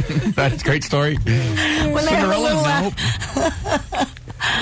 a little accident, it's okay. Daddy's done that too. No worries. How old was I in 95? I mean, that was a very early 20s, Terry. Yeah. So there really is no excuse. Right. Oh, man, what a terrible night. It's my most embarrassing night of my life, never to be surpassed. Nothing could happen to me in the future that could ever be more embarrassing than that night. And, by the way, it's more embarrassing than anyone else's most embarrassing night will ever be. Let me just put it that way. Okay. Wow. Because the night never ended. If you remember. I know. I had to crawl on the roof from my shorts. You remember that part? I was crawling on the roof of the Imperial Palace from my soiled shorts, Terry. I can't even get into it now. Oh, my God. Goes on and on. Going from the elevator to the roof? Yeah, it's a long story. It's a good story. You never heard the story? I've never heard the story. Indian Mike wants to hear it again, and so does Vinnie. No, he never heard the story, but it's all right. He's got a pirate's hat on, so.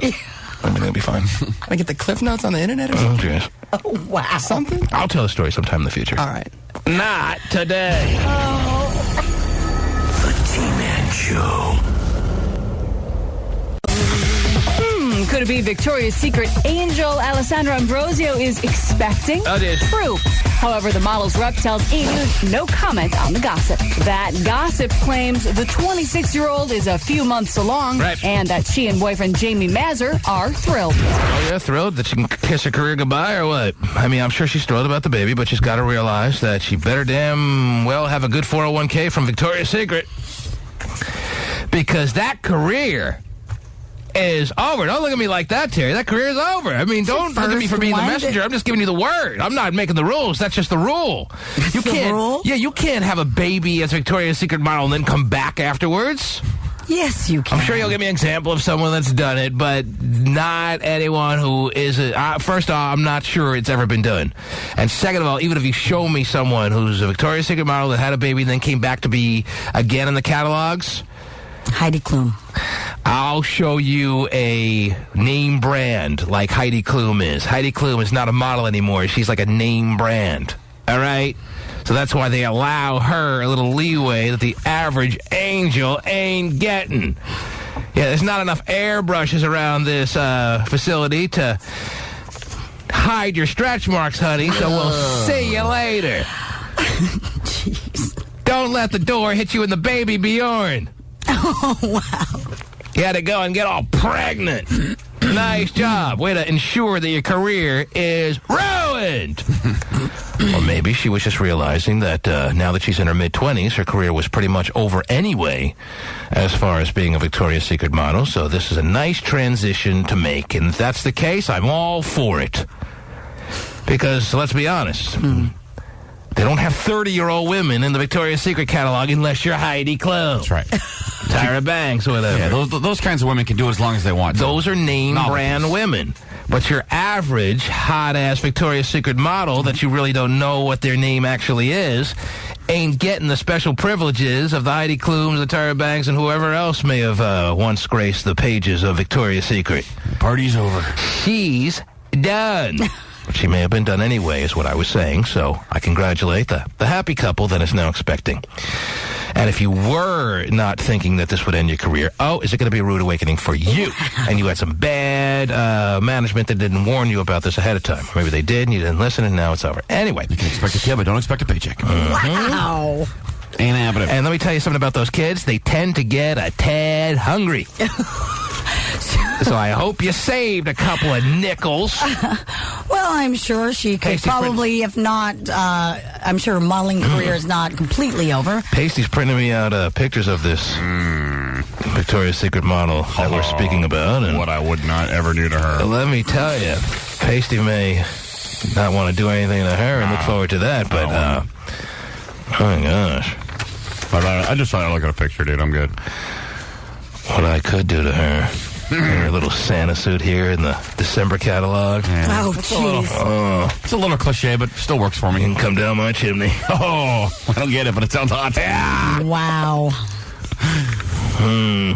I'll dress a little eggnog on that. Okay, here we go. Jeez, stop it. It'll never end. I know. Yeah. All right, she wants to see my Yule log. I got it. Oh, but she's already knocked up. Oh, yeah, she's going to look so hot. Oh, you think they'll let her work through her pregnancy, Terry? Of course. Most companies do these days. They let you work right up to the moment you go into labor. I'm sure Victoria's Secret will be no different. We'll be able to see her in her very hot body, all in the lingerie, in the newest catalogs that are coming out through the spring and summer. I'm sure they'll let her work right up to the moment she gives birth. Putting out a new line of moo-moos. She's the perfect model. They've got some cute little baby dolls, little lingerie sets that I'm sure could hide the pregnancy. Right, that's what they're into doing at Victoria's Secret. Let's hide her pregnancy. Or find somebody 18 who's... Yeah, let's do that. How about just a massive casting call of which there'll be hundreds of thousands of women to choose from? How about we do that instead? See you later. Enjoy the rest of your life, is what Mr. Secret is saying. Again, Mrs. Secret. She's a woman, right, Victoria? Yeah. Again, I'm sure that even if her modeling career is over at Victoria's Secret, it may not be done in general. All right, whatever. Yeah, you could always model on couple of dude sites that I know of. How old they say she was? Could it be Victoria's Secret angel Alessandra Ambrosio is expecting? True. However, the model's rep tells E! News no comment on the gossip. That gossip claims the 26-year-old is a few months along. See, that she's 26. She knew it was over anyway. Yeah, exactly. She got pregnant at the right time? She actually stretched it out longer than most models were able to. Most Victoria's Secret models. 23, here's your gold watch. See you later. Right. Yeah, it's been a nice little run. What are you, a 65-year-old CEO? Exactly. That's your who golden bra. That's exactly who you are when you're a Victoria's Secret model and you're 23. You're a 65-year-old executive at a company. Gold watches are hot. You're a crusty veteran when you're 23. She made it to 26. Nice run.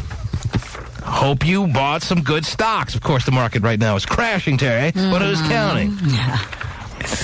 What else is going on besides the new stages of our lives that we ultimately have to go into whether we like it or not? Yes, Terry. In New York, a 36-year-old construction worker who got injured on the job. Oh, geez. He was hit in the forehead by a falling wooden beam. Oh, that's always a hazard of the job, I imagine. Yes. I work construction in New York, Terry, and I can't tell you how many beams hit you on the head, knock me around in the noggin. Yes, right. But I show no lingering effects, do I? No, none whatsoever. Okay. I've been hit pretty hard by Jim Beam. He is claiming that when he went. Have you tried the hot sauce? I've been telling you to try the Jim Beam hot sauce. I have not. I had the hot sauce last night, and let me tell you. I will let you. Oh, goody. It is the best hot sauce out there. Now, I'm not trying to tout Jim Beam. I have no affiliation with Jim Beam whatsoever. I'm just telling you. And I also made a discovery last night because I opened a new bottle of Jim Beam hot sauce that when you refrigerate it loses some of its hotness power. I agree with that. And I'm not listening to what they say on the bottle anymore, and I'm actually going to talk to the bottle and tell them I'm not listening. I'm not refrigerating hot sauce anymore. That was the last time that I do that was when I had the Jim Beam fresh out of the safety seal last night, Terry, and I'm realizing how freaking hot it is and how good it tastes, and I'm thinking, why do I refrigerate this stuff? Because they tell me to? I'm not convinced it's hot enough. Is it hot? It's hotter than anything I've come across lately. All right. I have 10 bottles of hot sauce in my fridge. It better be hot. And I just like the Jim Beam logo on my hot sauce. Well, there you go then, if that's what you like. So that combined with how hot it is makes it something you should try. Okay. I'm in. All right. And again, for best, what do they put it? For best something or other, refrigerate after opening. For best performance or for best... that. For best something, I don't know. Bullcrap. Loses its hotness. It does for some reason, which is really weird. We give you the hot sauce tips on this program, ladies and gentlemen. Yes, I'm sorry to interrupt your very important construction worker story, Terry. What happened to the guy who got hit by a wooden beam on the job? Well, he is claiming that when he went to the hospital to get medical attention for his injury, that emergency room staffers forcibly gave him a rectal examination. Ow! Wow. Yeah, I don't see how that is part of the typical head injury exam, Terry. Right. All right, spread your butt cheeks. My head is hurt over here. What? Oh, geez. How does that become part of the... Yeah, that would be forcible. That would be something that I would think is not part of the typical exam. So he's saying he was raped, basically. Yeah, pretty much. And he got a forcible rectal exam. Yes, and no, sir, you don't understand. We have to look in your anus now. Whoa. He has filed a lawsuit against the hospital. He even claims that... Did they try to give a reason as to why they were giving him a rectal exam? Well, did they say that there's some relevant medical belief as to why they may have been going about it this way, or apparently are they denying that they gave him the rectal exam? They're claiming that it is one way to determine whether he had suffered spinal damage in the accident. They're admitting they gave him a rectal exam, and he's claiming, well, they could have checked for spinal damage in a lot of ways, but two guy schlongs where they don't belong is not a way to check my spine, and this time According to him again, he claims that, he was pretty much begging, please don't do that. They were insisting on giving him a rectal exam. They always do, Tari. And he was saying, no, please don't do that. And, he was kind of flailing around there like, no, get away from me. But what a freaking story. Are you kidding me? This guy is coming out and saying that workers in a New York hospital gave him an unwanted rectal exam. Right. And they're saying, yeah, we did it. But we had to do it to best do our job and determine whether this man was severely injured or not. Yes. He's claiming You're going to feel a little pressure. Well, no, not even that. He's claiming that, on the roof of my mouth. After, you can pass my spine. After, he was like telling them, please don't do that, that staff gave him an injection and then he was knocked into the story. I wonder if my insurance covers knocked him out. And then when he and then performed the rectal exam while he was knocked out, and then when he woke up, maybe that'll be the only good news when he gets his insurance, and they're like, "Oh, honey, they covered it. Okay, it's all worthwhile then." Oh, good. They always wanted that they cover the hot beef injection. They do cover rape on United Healthcare. That's good to know. Anyway, the trial is set to start March 31st. March 31st. Yes. Well, I want Court TV to cover this one. I wish I wouldn't have cheaped out and got the generic version of the hot beef injection. I could have got the name brand. They cover it. Wow. Unbelievable. Yeah. You go because you obviously don't want to be in the emergency room. No, you don't. You go because you're told that it's the best move given your circumstances. Sure. You got injured on the job. Yeah, he had 8 stitches. And you're thinking, well, I'm really not that hurt, but hey, it's a day off and maybe I can milk it into a whole week or so. And before you know it, you're strapped down to a gurney and 6 guys. And now it's 6. 6 guys and an intern are taking turns on you. Look at this, Bob. Holy crap. Is the spine out of line yet? That is a scary story, Terry. Yes. Get on it. Yeah. Oh, gosh. Maybe they think if you're dumb enough to let someone do it, then your head's messed up. Yeah, Gay right now as we speak. Gay phone operator, Terry? Yes. He's filling out an application to be a construction worker. Probably. My head hurts. All right, hit me in the beam, right? Hit me in the head with the beam right here. And then off to the emergency room. That's right. Yeah, if your head's clear enough to realize you don't like this, then you're fine. Then you can leave. He got 8 stitches I bet for he a did. cut over his eyebrow. And then, and on his head. yeah, because that's why he went. Remember, he got hit in the man. Right. The old husband stitch. Gotta suture up your anal wall here, sir. Oh, man. Jeez. That is just unbelievable. Yeah. But they're standing behind their... Oh, yes, they are. Usually against people's will. They're standing behind their belief at the hospital that this was the correct procedure in determining whether this guy was an injured man in a certain capacity. Apparently, yes. Let me see that frickin' story. It's crazy. I think they're making all this up. I'm not. No, here it is. Right here from the Associated Press. My gosh. Check that. He liked it. The Associated Press. This is not MediaTakeout.com. Right. I always tell you if it's MediaTakeout.com. The Associated Press, January 16th, 2008. When was that, Terry? Oh, wait, that's today. Yeah. That is today. Wow, you just found this? Mm-hmm. A construction worker claimed in a lawsuit that when he went to the hospital after being hit on the forehead by a falling window, emergency room staffers forcibly gave him a rectal examination. Brian Persaud, 38 years of age, said in court papers. He speaks Swahili? Assault and battery, falsely imprisoned. Wow. They held him behind that curtain. He was banging on the curtain for help. Please. Get me out. It doesn't make a loud noise when you bang on a curtain.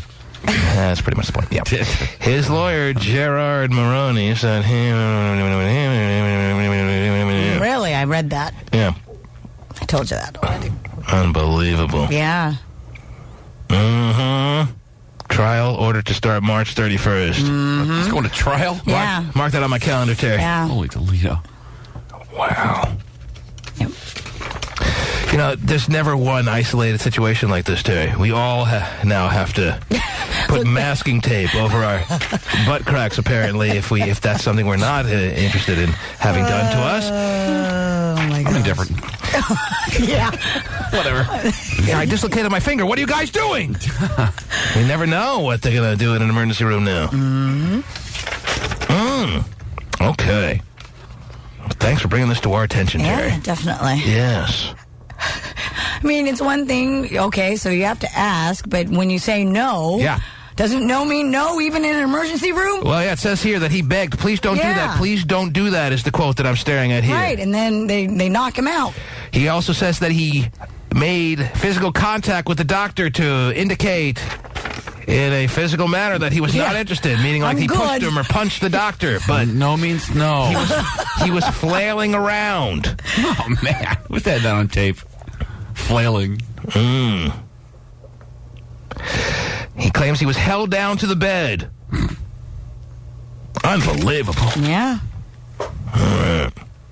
Let me reopen the phone line. 1-866-663 T-Man. I got some emails that I wanted to read here. Where are they?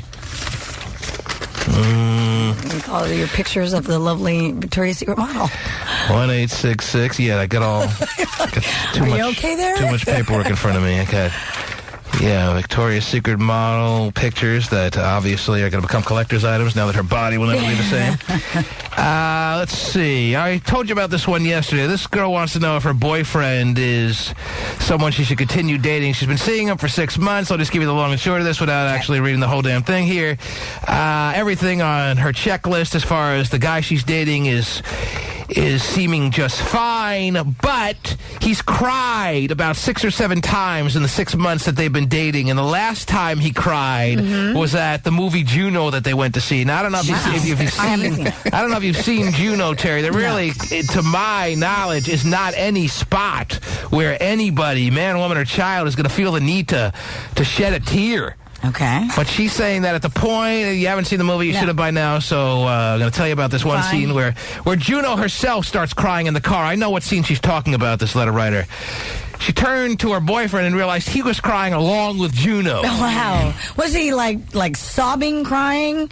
Like uncontrollably well, she type? Didn't really specify whether it was an all-out bawling type cry or it was just a welling up of tears that... I think that makes a big difference. So you're saying if he just welled up... I can understand him feeling the emotion. What if he welled up but one started rolling down the cheek? That's not a real bawl, but that's... No, but you understand. One tear's got to go somewhere. A tear escaped, though, Terry. That's obviously there was too much liquid in his eye to house all those tears, and one had to make its way...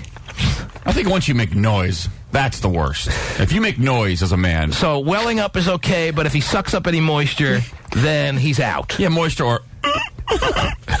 any kind of noise is not good. How does that go again? But the point is, in seeing Juno, this is a movie where, I mean, there are some movies where no guy is going to be able to resist from crying. Every guy is going to cry in a select number of movies. Be touched, right. All right, now I'll give you, there's probably about 5 to 10 movies, no more than that, Terry. Okay. Where you show me any man, and I will show you a man who has no ability to stay away from the tears in this particular movie. Like Rudy, Terry.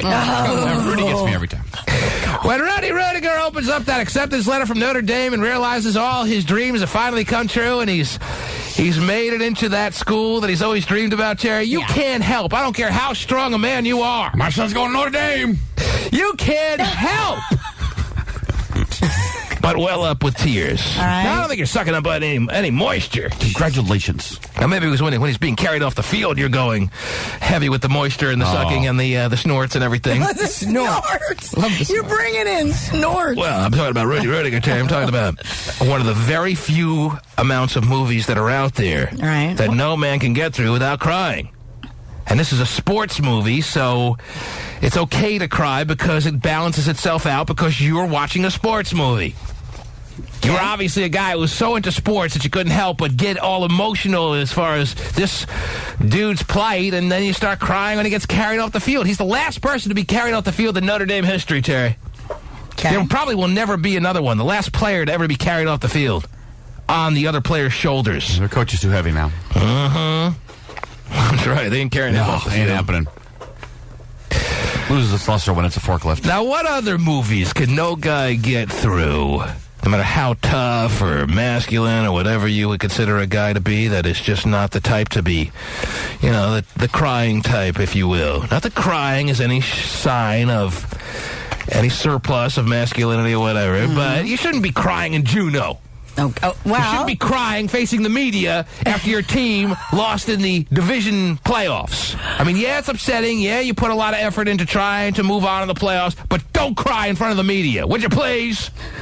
Friggin' wuss. All right. Now, this dude cried at Juneau, and it's the 6th or 7th time that he's cried in the 6 months they've been hanging out. But everything else checks out. She likes him. He's got a good personality. He's got a good job. He treats her well. Most criers treat women well. See, I don't have really an issue with a guy who's okay to cry. I really don't. I think that, the more he cries, the better? There's one thing to say about you don't have an issue about a guy who cries. Right. But are you also saying, because it's a completely different thing to say, are you saying the more crying, the better? Like if he cries just about at everything, if he cries at the drop of a hat, there is an excess, but I think a guy who actually is not afraid to show emotions and cry when he feels strongly about something. So if they run out of bacon at Subway and I cry, that's cool with you? That's ridiculous now, that kind of stuff. But now that I see the reason for it. Yeah, that makes more sense than crying at a movie. But again, what is her definition of crying? Is he Was T.O. off the deep end when he cried? I didn't get your opinion on that yesterday, Terry. Was T.O. just out of whack when he was crying? Yes or no? Yes, that was a little out of control. You can talk about the vacation, and if you do that, it's really unfair. It's really unfair. It's my team. It's my quarterback. All right, suck it up. Don't moisture. Don't stop. And if you guys do that, man, it's unfair. It's not just tears, it's quivering. Yes. It's sucking up of the moisture. It's the works. Yeah, it's everything. Man, isn't there anyone that looks after this guy, Terry? Isn't there anyone that can refrain from him making an idiot in front of himself, out of himself in front of the media? Doesn't seem to be. Stick a hook in his mouth and drag him out of there, would you please? No handlers. Okay. Is a guy less of a man if he cries because, let's say, his pet dies, his dog, for example? I bet you anything. Dying. Many people consider a dog a family member, Terry. Right? I mean, that obviously calls for tears. That's part of the moving on process. What do they call it? The grieving process. Right. Death of a creature. It's different than a movie. But maybe there's something in that movie or that moment, for whatever reason, that touched him. Pasty passed me a note that says, Old Yeller. Oh, that was a good movie. What about Brian's song, the movie Brian's song? Would you give me an older movie, please? My gosh. Can we come up with a more... Like, here's David on the line. He wants to tell us that he cried in the movie The Green Mile. At least we're talking about a movie that happened in the last 5 to 10 years. Yeah. David? Yeah. I saw Green Mile. As a matter of fact, I just watched it again last week, or at least a good 45 minutes of it. I don't remember crying. I don't remember being sad. Is it sad? Well, dude dies at the end. Oh, all right. That's what did it for me. I welled up. But, yeah, like you said, one didn't roll down the cheek, but I welled up. And it's too late for that now. You cried at Green Mile. I cried at 8 Mile. Oh, yeah, for sure.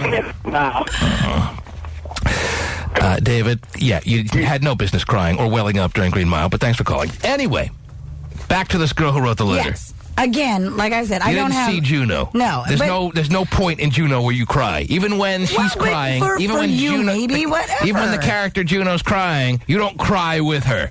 Oh, poor Juneau, what is she going to do now? I don't think it was like that. People cry at movies when it kind of affects them personally. Yeah, and that's what it was. No, I don't think it's a universal sad movie. Nico, what are your thoughts on this? Hello? Nico, you're on the air.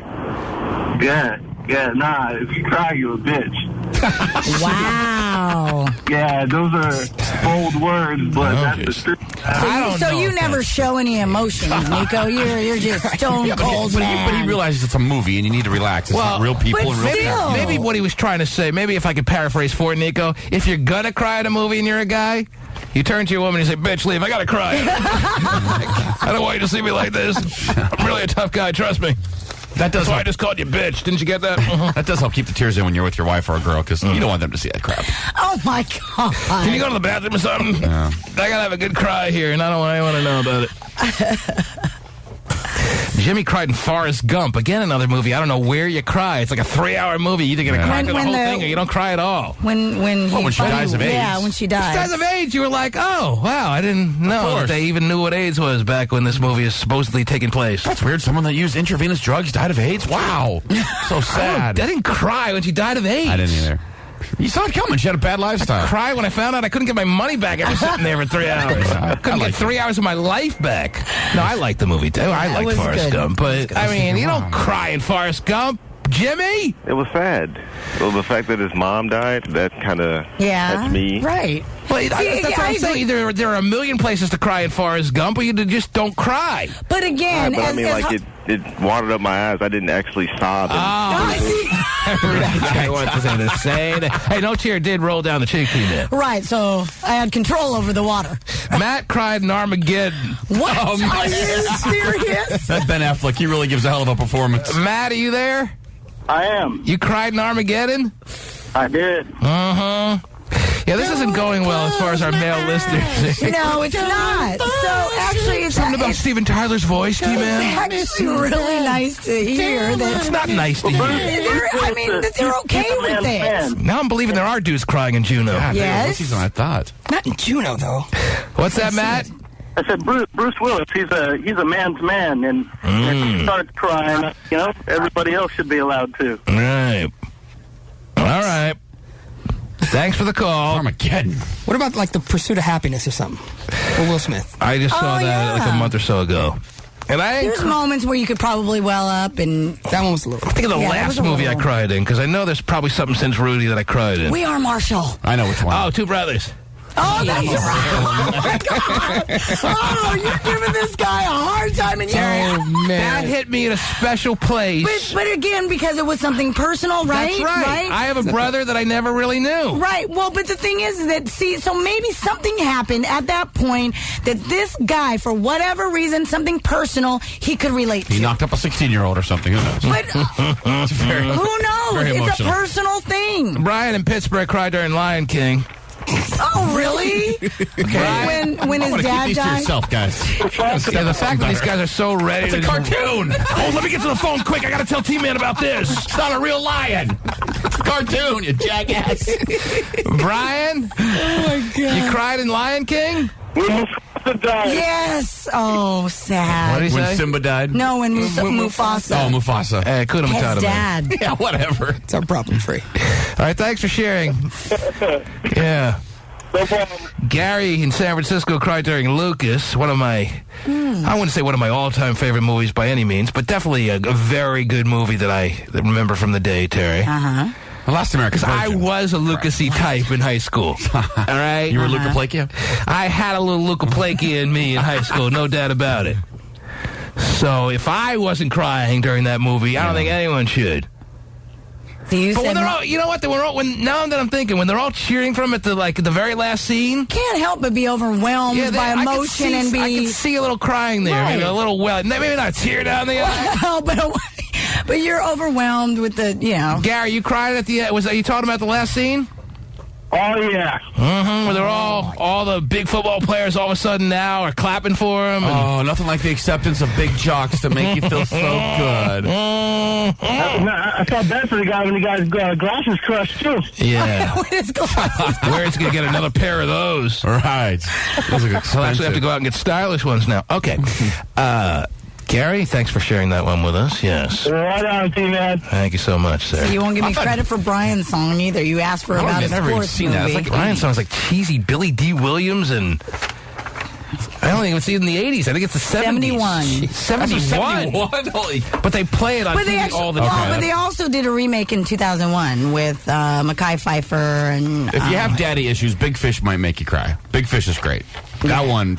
You can't tell me that didn't touch you. Daddy Obviously, he's bringing it up because we have a movie now that Hot Shot Cries. I definitely welled up in that Yes. one. It was. Titanic, anybody? Oh, yeah, Titanic, too. That's a good one. No, it's not. You don't cry at Titanic. Quite. I didn't. Did you well up in Titanic? Because she wouldn't get her fat ass off the floating bedpost that he couldn't get on, so he froze to death in the water. See ya. I'm sinking, I'll never let go, Jack. Come on. Maybe you should let go a half hour ago when I could actually lived. You're telling me there wasn't room for both of them on that headboard that she was laying on? Apparently not. Nope. She was. I love you, but I hope you don't drown. Mm-hmm. She didn't tie the corset tight enough to move it over. You're laughing so much, I can't. Is that what you say? That's right. Kind of like it that way. my wife lost control in The Notebook. That might be the saddest movie. There you go. I got every movie in the world up there. I got Ghost. I got Death Sentence. I got Remember the Titans? Oh, yeah. It's a great movie. Yeah. I loved it, Tay. But where do you cry and Remember the Titans? When Duke gets paralyzed at the end? When you realize you paid $9.50? That's what I'm thinking. Yeah. A lot of these movies you cry when you realize you can't get 2 hours of your life back. Awful. Jeez. Now, Remember the Titans is not one of those movies. No, it's very good. I've seen that over and over again. Strong side!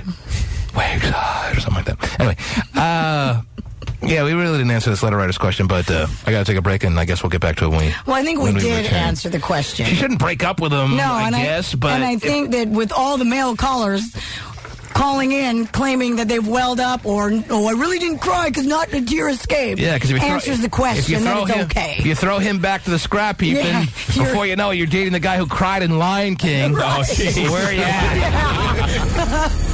The T-Man Show. What do? You a student? Yes, I'm a full-time college student. I'm studying with eventual plans to become a veterinarian. Oh, that's nice. But, of course, I have hopes and dreams of becoming a musician. So who have you been compared to vocally? Anybody? Janis Joplin. Wow. Oh, yeah, people get compared to her all the time, Terry. Yeah. Grace Slick. Grace. And also Pat Benatar. Wow. All three strong vocalists. 3 strong ones. So what are you going to sing today to prove that you are the next American Idol? Grace Slick, Somebody to Love. Okay. Yeah. I'm going to just wing it. Go for it. That's pretty much the concept of the show. When the truth is... You're not going to bring in a background ensemble? Apparently. Okay. When the truth is found to be lies. So this is the one that stood out that everyone's talking about this morning, Terry, that had the meltdown after she was told that she's... Actually, she sounds pretty good, but she sounds like they exactly told her that she should be in a cover band. She sounds very much like who she's trying to sound like right here. Mm-hmm.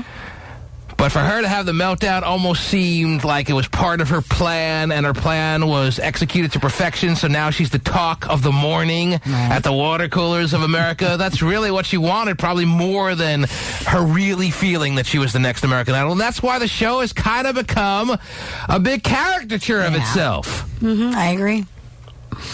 But when it comes down to it, she can actually sing. To be louder and know the joy within you dies. Don't you want somebody to love? Really. Don't you need somebody to love? Not even close. Wouldn't you love somebody to love? Again, wrong. You better find somebody to love. When the curtains fall. Oh, jeez. Thank you. That's enough. Okay. Simon, what do you think of Alexis, man, from Allentown, PA? It was all a bit possessed for me, you know. Possessed? You know, like she's channeling. He actually does find the right words to capture what just transpired in front of him. Possessed is probably as good a word as you could possibly use there. Mm-hmm. She did look a little possessed, which was her goal, in my opinion, Terry. Correct. Manipulated the situation to perfection. Possessed for me, you know. Possessed? You know, like she's channeling the voices. Channeling the 70s, 60s, I don't 70s. think this is the route for you, sweetheart. I think you'll either end up as a country vet and be quite normal, or you might end up in a band. But this competition, I don't think is right for you. What a shocker, yes. Really? I'll see her as the next pop star that the world's going to embrace. What a shocker. A 60s or 70s cover band like that.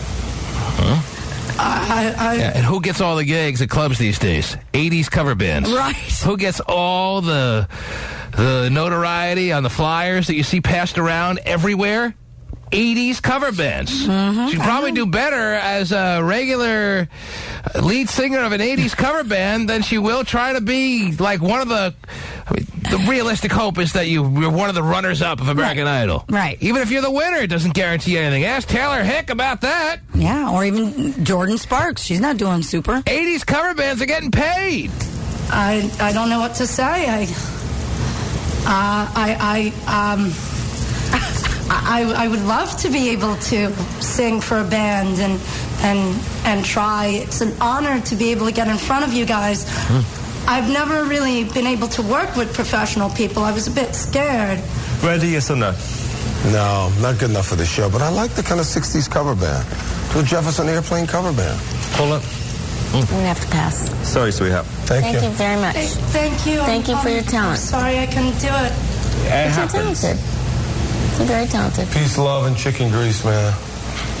He's getting more annoying by the day, Terry. I think it's actually love, peace, and chicken grease. Yeah, if he really was going to put them in the order that he has strong feelings for, chicken grease would come first, Terry, I'm sure. Doesn't and really then rhyme the a way little he said peace, and then a little love. But the same would apply for all of us. God bless you. Okay, here's where she has her preconceived meltdown, Terry. Yeah. I'm sure she only rehearsed this a couple of hundred times in front of a full-length mirror. Simon didn't like me, but he's a big, fat, bad word. Very, very bad words. God, what an egotistical... You know what? I'm on camera. He's a... Who played the baddie in Spider-Man 1, the Green Goblin? The Green Goblin. Willem Dafoe. Yes. Yes. William that's him. Dafoe. How dare he? How dare a person mock someone like that? How dare he look at me so snug like, yeah, I'm hot. Excuse me, you, sir, suck. Sorry. I thank you. I will leave with my dignity. Why do I feel like giving the camera the finger? Why do I feel like giving the camera the finger? Oh, geez, he gave the camera the finger, Terry. Yeah, that feeling just overwhelmed A me. little too pro wrestling-ish for me last night. Seemed a little forced. Yeah, exactly. Just a tad. But they turn out by the millions. I know. Shocking. Jerome cried during Boys in the Hood, Terry. Oh, that is pretty sad at the end. I'm trying to figure out where you cry in these movies. I've seen Boys in the Hood only about 150 times. Yeah, Ricky gets shot. Sad every time. I don't cry when Ricky gets shot. I won. Who was Ice Cube play? What was his character's part Doughboy. again? I want Doughboy to get even, just like he did. When they're in the car looking for those dudes, I'm like, quick, find them already. Come on. Sitting there at the Burgermaster, wherever they are. Ricky was going to be a big star at SC. Yeah, he was. He was going to be a big star. Just a victim I of the hood. saw his demo tape. Oh, yeah, we all saw it. He looked amazing. Yes. That's where you're crying when they put him on the plastic part of the couch there? Probably, yeah. When Ricky dies, that's sad. And they throw him on the plastic covering of the couch. You're sitting there going, oh, Ricky! Yep. Really? Interesting. Cuba has his meltdown. Yes. I'm tired of this. I'm tired of this. And Dad's sitting there twirling the silver balls. Yeah, that's right. Furious. Furious. What a great name. Furious Style. Wow, you think that's only the kind of name you'd find in movies? Right. Furious Styles, yeah, sitting there twirling the silver balls, wondering where his son is, if he's up to no good, if all the efforts he put into raising him have all been wasted. Right. But, as Mr. Miyagi said, he had good root, Terry. And when it came down to making... That was Karate Kid 3. You probably didn't see it. I cried all the way through. Karate Kid 3? That's right. Wow. I cried at how bad an actor Ralph Macchio had become. Oh, yeah. After with every Karate Kid that happened, he became a worse actor all the way through. What was part 3 about? Nice. That's where John Kreese, sensei of Cobra Kai Dojo, I'm familiar with him, yes. gets his revenge. Oh, wow. That's not in Okinawa, is it? No, that's 2. Number 2 was, that's what I thought were they. That's where Peter Cetera is your... Oh, he is the man. Theme song singer. People fight for my honor. That's what happened to my emails? I got my first case of Asianitis in that movie, I think. You liked her, huh? Yeah, she was cute. She was serious Asian. Serious Asian. I mean, there's Asian. I like the Asians that aren't serious. Serious Asian. Do not be serious. I mean, there's half Asian. There's Filipino, like a falsified Asian, like Terry Free is. Wow. And then there's serious Asian. She was hardcore serious Asian. That was your first Asian. Yep. I like to cut my teeth on authenticity. Okay. Mm-hmm. When I go hard. You go hard. right. That's right. That's for your first true crush on an Asian woman. That's serious Asian. She would have loved me in my Jetson shorts and Gotcha t-shirt. Well, sitting there in the theater alone. Gotta compete against me with my jams. And my Ray-Bans, I'm good to go. The T-Man Show. That's the one. That's the money shot. Okay, I wouldn't want to use that term. But anyway, from the pictures you printed out for me, Terry, Pasty has put the wrong picture on the front page of the TManShow.com of gay phone operator to really identify the nauseating level that we're trying to describe here of gay in the fields of flowers. I mean, when the picture actually gets put up of the one where he's laying kind of in the field of flowers, if I saw a man in my neighborhood laying in flowers like that, I'd call the cops. Yes, making that face. Making that face? I'd call the police, Terry. But that's fine. Yeah. Kids, stay inside. Kids, stay inside. We may have to move. Nice. What else is going on in the world, Terry? Please give me some other stories. Well, we didn't have a chance to talk about the San Francisco Zoo incident, the tiger attack. The mauling? The mauling and the death. I didn't really hear enough of that story during the vacation to know all the details. What exactly happened? I heard some kids were, like, at the zoo and they were, like, antagonizing the tiger or something, and the it seems as tiger though leaped over the big glass encasement or the big wall. And everything. And it never was thought that the tiger could possibly have that kind of acrobatic moment, but he was inspired enough. What were they hitting him with a slingshot? Well, yeah, they found slingshots on two of the guys. There was 3 altogether, but nobody really knows if the third guy who actually died. Was it like homemade whittled slingshots? I don't think so. I think you can probably pretty much purchase them online at acme.com. Or go to a toy store and get one. Sure. And the belief is that they were slingshotting rocks at the tiger, and the tiger got such an adrenaline rush from being so pissed off that he did things that no one at the zoo ever could have imagined he would be capable of, and he got out of his cage and mauled the kids. How when we say kids, how old were the kids? They're not really kids, like 15, right? Yeah, they were teenagers. How old? I don't know the exact age, quite honestly. But it was a female, a Siberian tiger, and her name was Tatiana. So I guess she's her been name on... was? She's still alive, right? No, they shot and killed her. Oh, they did? Yeah. You don't get away with that. No. Nope. Well, yeah. What they're upset about, too, is the 2 kids that, even though they got attacked, they were able to get out of the hospital and so on and so forth. But they have obtained an attorney because they're suing the San Francisco Zoo because they feel as though that... Yeah, I mean, they're not the first people to ever antagonize the animals of the zoo. Maybe this was more to the extreme than the average person will antagonize the animals. People go to the zoo and they antagonize the animals. That's the way it is. And if they did use slingshots to hit the tiger in the face with rocks, or at least hit him somewhere on the tiger's body, then that was more than they should have done. It doesn't mean it's a fair exchange that they got mauled in return. Well, but then again, I mean, a tiger is a tiger. It's a wild animal, pretty vicious. In a zoo. He didn't go to Africa and start slingshotting the tiger. It's not like they make the tiger any friendlier in the zoo, per se. More domesticated to some extent. To some extent, but still, it's still a wild animal. Instinct kick in. So you're saying you're saying you don't feel sorry for these kids at all. I don't think one should have died. And I'm saying that how big of an oh crap moment do you think they had when they saw the tiger make this humongous leap out of the cage, and how big a load in their pants did they take before they got mauled there? That's the question. Yeah, pretty. And you feel like they got what was coming to them? Well, I just... A little bit much. As I said, they're not the first persons ever to go to the zoo and start antagonizing the animals. I understand that. Now, I want to know how... the animal, no matter how antagonized the animal was, how it possibly could have escaped from any cage that the zoo is supposed to be setting up in a proper fashion. Well, but who knows how high they can jump? They've never been pushed to that limit before. Right. I mean, who Adrenaline's knows? I mean, going, and they're so strong and so big. Who knows? Trying to protect themselves. They feel like they're threatened. You would think that the zoo would be able to decipher that push to the most exaggerated limits that the animal was pushed to, the animal should still not be able to get out of the cage based on that ridiculous hypothetical of the most antagonized the animal could ever get. You would think. You would think that the zoo people would say, okay, let's figure out the worst case scenario as far as how antagonized the animal, especially the tiger, can get, and let's build a cage to make sure it can't get out based on those circumstances, even though those circumstances will never probably present itself. And that wasn't the case because the animal did find a way to get out.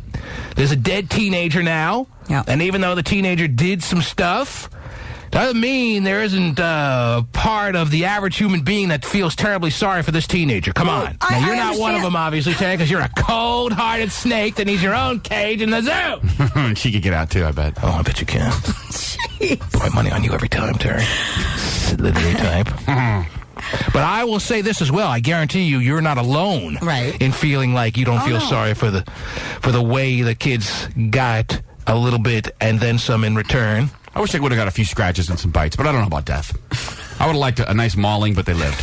Yeah, tigers are really not into the couple of scratches, and you've learned your lesson. I'll go back in my cage now. Oh, I can dream. So yeah, they pretty much don't stop until you are not moving. Right. Well, but looks like I won. Where's your slingshot now? Tiger will usually win the battle against the human. They usually will. In the hand-to-hand combat moment. Yes, we're lowest on the food chain, I have a feeling. Now, Jessica agrees with Terry, does not feel sorry, one iota, for the deceased. We're not talking about a kid who's in the hospital. We're talking about someone who lost their life. Man, where are your emotions, people? Jessica, are you there?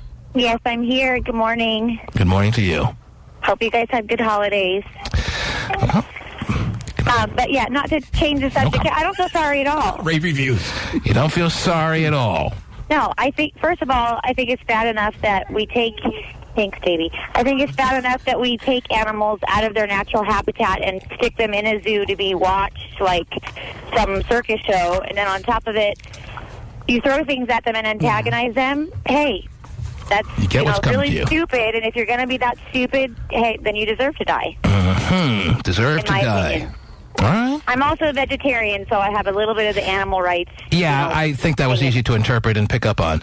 When you said the whole spiel about how animals don't really deserve to be taken out of their natural habitat and put in the zoo, I think pretty much people understand the kind of person we're talking to here, and you have a right to that feeling. And there's a lot of people that feel the same way you do.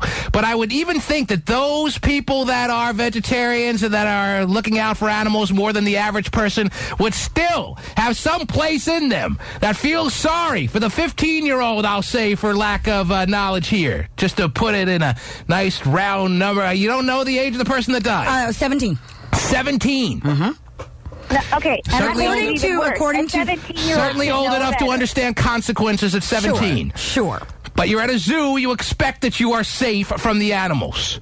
I know the last zoo I went to, the tigers were in a glass enclosed type casing, that there's no leaping possible. There's no little area between you and them in some open air type of environment that they can possibly get out of. They're in like some big glass cage. But the animals feel they're safe from the humans too, though. They should be safe from the humans, but they weren't. Absolutely. Thank you, Hotshot. You're very welcome. Good point. Well, he obviously, for many years, has gone way to the border of being a little bit zany with his feeling as far as protecting animals, too. And in one of I'm not really an animal lover. I'm just a human hater. That's a difference. And actually, in one of my, looking at one of my more recent news stories, the gentleman, the young boy who died, the 17-year-old, actually was not one of the teasers. There were, a witness came forward and said, yes, there was 3 kids teasing the lion and trying to get the lion's attention, but he was not one, or tiger. Well, how dare that tiger? Siberian tiger, take out an innocent party there. Hey, take what's there, right? Guilty by association. Yeah, guilty by... You always tell me that. Yeah, she was there with, the witness was there with her husband and child. Too bad this innocent deceased person wasn't dealing with a more reasonable tiger. Yeah. Hey, can I ask you guys one quick question? All right. When's the next boot camp? I was in boot camp 2003. She's a vegetarian, protect the animals type lady, Terry, but she wants big old jugs. That's right, baby. Hers want to be filled with tofu and soy. So you were in the past boot camps that we had? The last one you guys had, I was in, and I made it to the second to final round. Really? Well, you must be pretty I hot. got knocked out of boobical chairs by a 400-pound woman. I thought that was. She's never been able to live down, Terry. That's why she's filled with such venom to some extent, Terry. She got knocked out of boobical chairs and has been dreading the day ever since. She hates fat people. I'm sure she has a slingshot for fat people just to try to get even.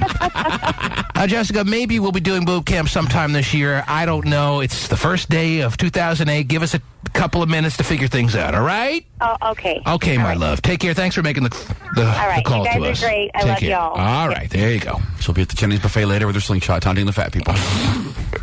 Getting a nice big hunk of beef. Oh, yeah. I'm offering mine. Anyway. So, the zoo is reopening today, by the way. The zoo's been closed ever since? Mm-hmm.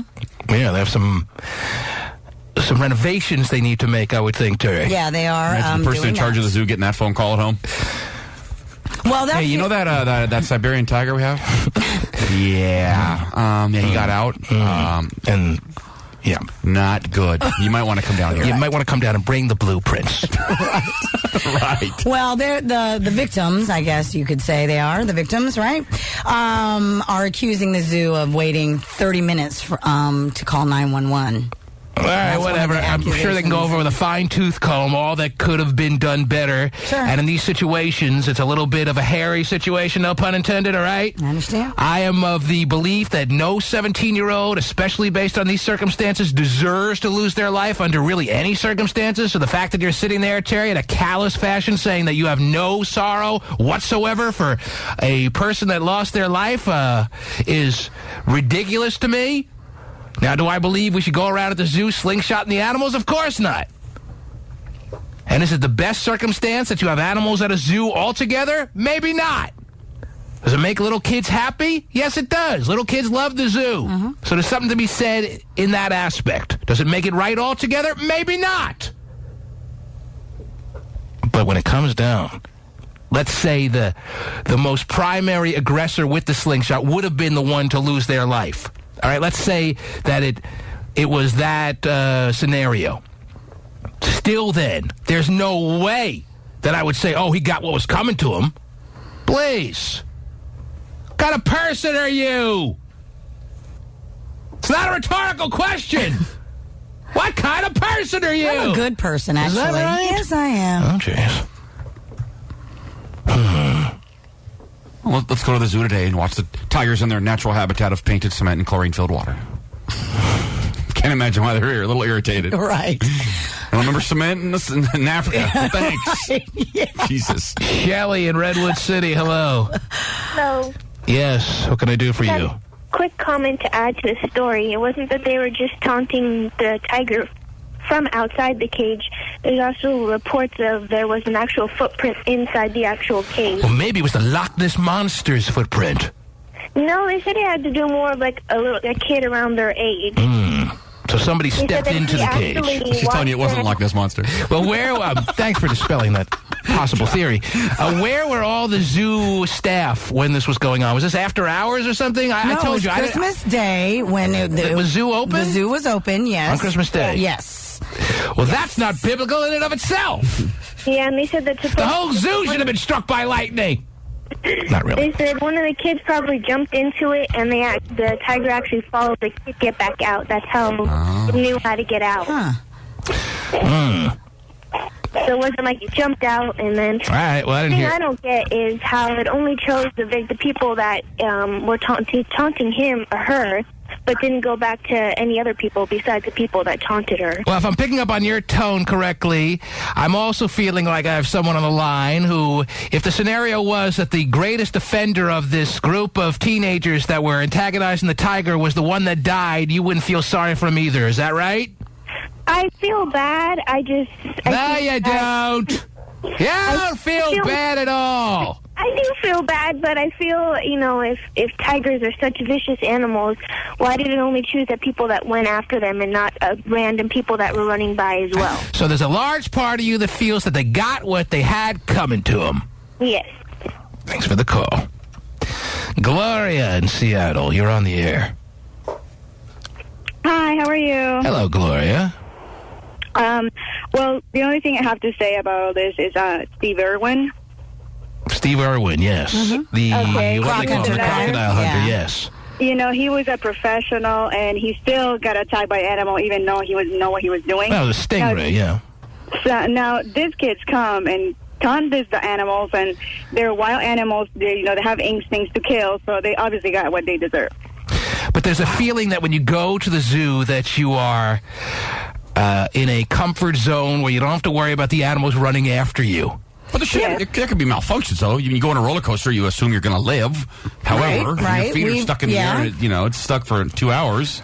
So you think that everyone that goes to the zoo should have that small percentage chance in their mind that even if I'm on my best behavior, I could be running for my life in a matter of seconds. You should make a sign that says if you taunt the animals, you might die. Well, even if you don't taunt the animals, if they can get out, they can get out. Whatever. Maybe they're having a bad hair day or something, and they just are angry and they want to get out. You're saying if you go to the zoo, you're taking a risk. Yes, that is absolutely true. You're taking a risk of being mauled by a tiger when you go to the zoo. If you're walking around wild animals, you're taking a risk. Yes. Exactly. I think when you go to the zoo, and go see an animal, and you obviously know they have wild instincts. You obviously have a chance that you might die or something's going to happen. When you get out of bed, you take a chance that you may die. If you stay in bed, you take a chance. There's always a chance in this world that at any second you can die. So to what extent are we really talking about here? To an extent that I don't want to talk about it anymore. Thanks for the call. Wow.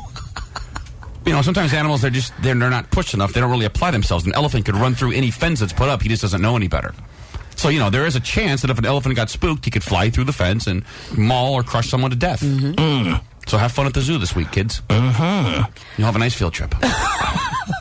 Yes, but we've even talked. I've even seen stories about in the San Diego Zoo the killer whales who they're performing with their trainers, and the next thing you know, the trainer's eaten. At some point, people stop taunting animals. It was a pretty big high-profile story when what's-his-face? Roy? Yeah.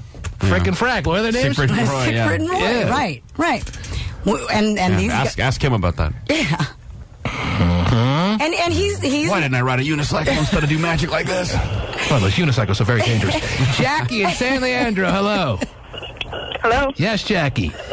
Hi, I was calling because I do feel bad for the person that lost his life. And, but I don't really think that the other, like the whole lawsuit and I don't think it's right for them to try to get so much out of it. I do think the zoo needs to, fix their whatever kind of wall that they have. And, the tiger obviously got out, but I don't really... there were reports of vodka, and all of a sudden they have slingshots. They're taunting this tiger. I think people forget that they're wild animals, and the caller before was saying, they have these instincts to kill if someone's being, bothered by them. And that's why I'm wondering about how big the oh crap moment was when there was a second or two, if not more, when they realized this tiger is getting out. Right. And we can't run fast enough right now. There was that moment, that crap moment. Gotcha. Does that make you feel good that there was that moment that they were feeling, Terry? That crap moment or what? Well, good, they went after the innocent person. Because you're saying the innocent person, somebody who wasn't antagonizing, is the one that died. But somebody who was with them, so not really innocent, but guilty by association. Right. And that's what the other woman was saying. It got out and it didn't attack any other people that were there. It didn't go on a rampage and start chewing up everybody. Just went after went to the group that was antagonizing. Well, I would think when the first person's getting mauled, the other people are running for their lives, so the chances go down. He could have gone after someone. He stood up and asked the rest of the crew, is anyone next? Anyone else got a slingshot? I don't think people are lining up going, I want to get in line. This is like fun. I'm really getting my money's worth out of the zoo today. So I think they pretty much, the tiger picks a target, and the rest of the people pretty much decide, okay, it's my turn to leave. I'm just pissed that my trips to the zoo weren't that exciting. Boy, that makes the zoo is reopened today, and they've made some adjustments. There's like a chain on the door of the... Well, they've closed off the whole tiger display. They've closed off the whole tiger display, obviously, until they can make whatever changes they need to. It may take a couple of days. Yeah. But the rest of the zoo is open. The rest of the zoo is open. And the follow-up to the story that we never got to because we were on vacation today is that there is a lawsuit already in place that the parents of the kid that died, or what? The survivors who were just... survivors. The survivors. The family of the survivors are suing... The zoo. The zoo for... their negligence, according to them. Yes. LaDonna. Good morning, guys. Livermore, yes. What can I do for you, baby? First and foremost, welcome back. Thank you very much. It's nice to have one. Secondly, I do agree that wild animals should not be taken out of their environment and put in captivity. So you want to put an end to all zoos across the world, the country. You want to end the idea of there being a zoo in every big city in our country. Is that what you're saying? I don't know if I'm saying that, but well, that's it. That is what you're saying. They are wild animals. If you're saying you shouldn't take wild animals out of their habitat, so you're saying you want a zoo without any wild animals. There you go, but the bottom line is what boils down There's to. the poodle exhibit. What it boils down to is there is a mother that's mourning, and she'll never have that void filled again. So whether the child was at fault, children are children, and every parent should know that and take that into consideration. If your child's a jerk, your child's a jerk. What can you do? But the child does not deserve to die to be, does not. No, I would think not. It doesn't deserve to happen to a child, regardless. There's a mother mourning, and that's not a good feeling. Let's get the resident expert's opinion on this, Terry. He was born in the bayou. Eating a ham sandwich. With a golden spoon. With golden teeth. I think romantic is just sitting down and what a like this. He's a guy looking for Miss Do-Right. And in the meantime, f***ing everybody inside. Yeah. He's high on life. And probably something else, too. And now, the most romantic man in the land. Just chilling. He's the ham sandwich guy. Expert on everything. He'll make sense out of all this. There's his exhibit right there. I'm sure he's been to many a zoo, Terry. Seems like a man who would appreciate the fun of the zoo. The ham sandwich man. We've heard a lot of opinions on this, but we've heard no opinion until we've heard the ham sandwich man's opinion on the terrible happenings at the San Francisco Zoo. Yes, Hammy. Well, T-Man, I'm just coming live and direct with it. I done heard Terry Free. I done heard Hot Shot Scott. But for the new year, when you walk to a zoo, you are, what's the word, T-Man, antagonizing? Help me out on that word. They were antagonizing the tiger by hitting him with rocks via the slingshot that they had at their disposal, and there's thoughts that maybe they had stepped into the cage where the zoo is roaming around. I don't know if that's true. I think we'd heard more about that. Yes. Take away all the hitting and all the throwing. When we talk about a wild animal, when you go around a wild animal, because Terry Free and them talking about this and that, by you going around a wild animal, looking and waving, smiling, grinning, smelling good, all of the above, you are antagonizing an animal. If I took them, both of them, down south, T-Man, on the fish bayou, and an alligator popped up on the bayou, and you throw your line close in the area of the alligator, you are antagonizing that animal. So that, you understand? no, by that theory, somebody walking by with a bucket of popcorn, which is certainly able to be bought at the zoo, and wearing a little bit of body spray, you're antagonizing the tiger. And it don't have to be a dangerous, vicious tiger. Terry Free and Hot Shot Scott can be holding hands and they walk by a parrot. What a nice date you guys have. Walking by a parrot. And antagonize the parrot by looking at the tiger. So stop going hard. Get it right, get it tight, talk the truth this year. And in talking the truth, your opinion on this again is you feel the teenager deserved to die, or what's your take on this, Hammy? I'm still a little confused. Well, T-Man, nowhere in the world that no one deserves to die. Like they say, it is a zoo. Don't stop going to the zoo. Everything at the zoo is wild. It was an accident, and the tiger had to kill somebody. So your thoughts on this is just basically these things happen. And there you have it.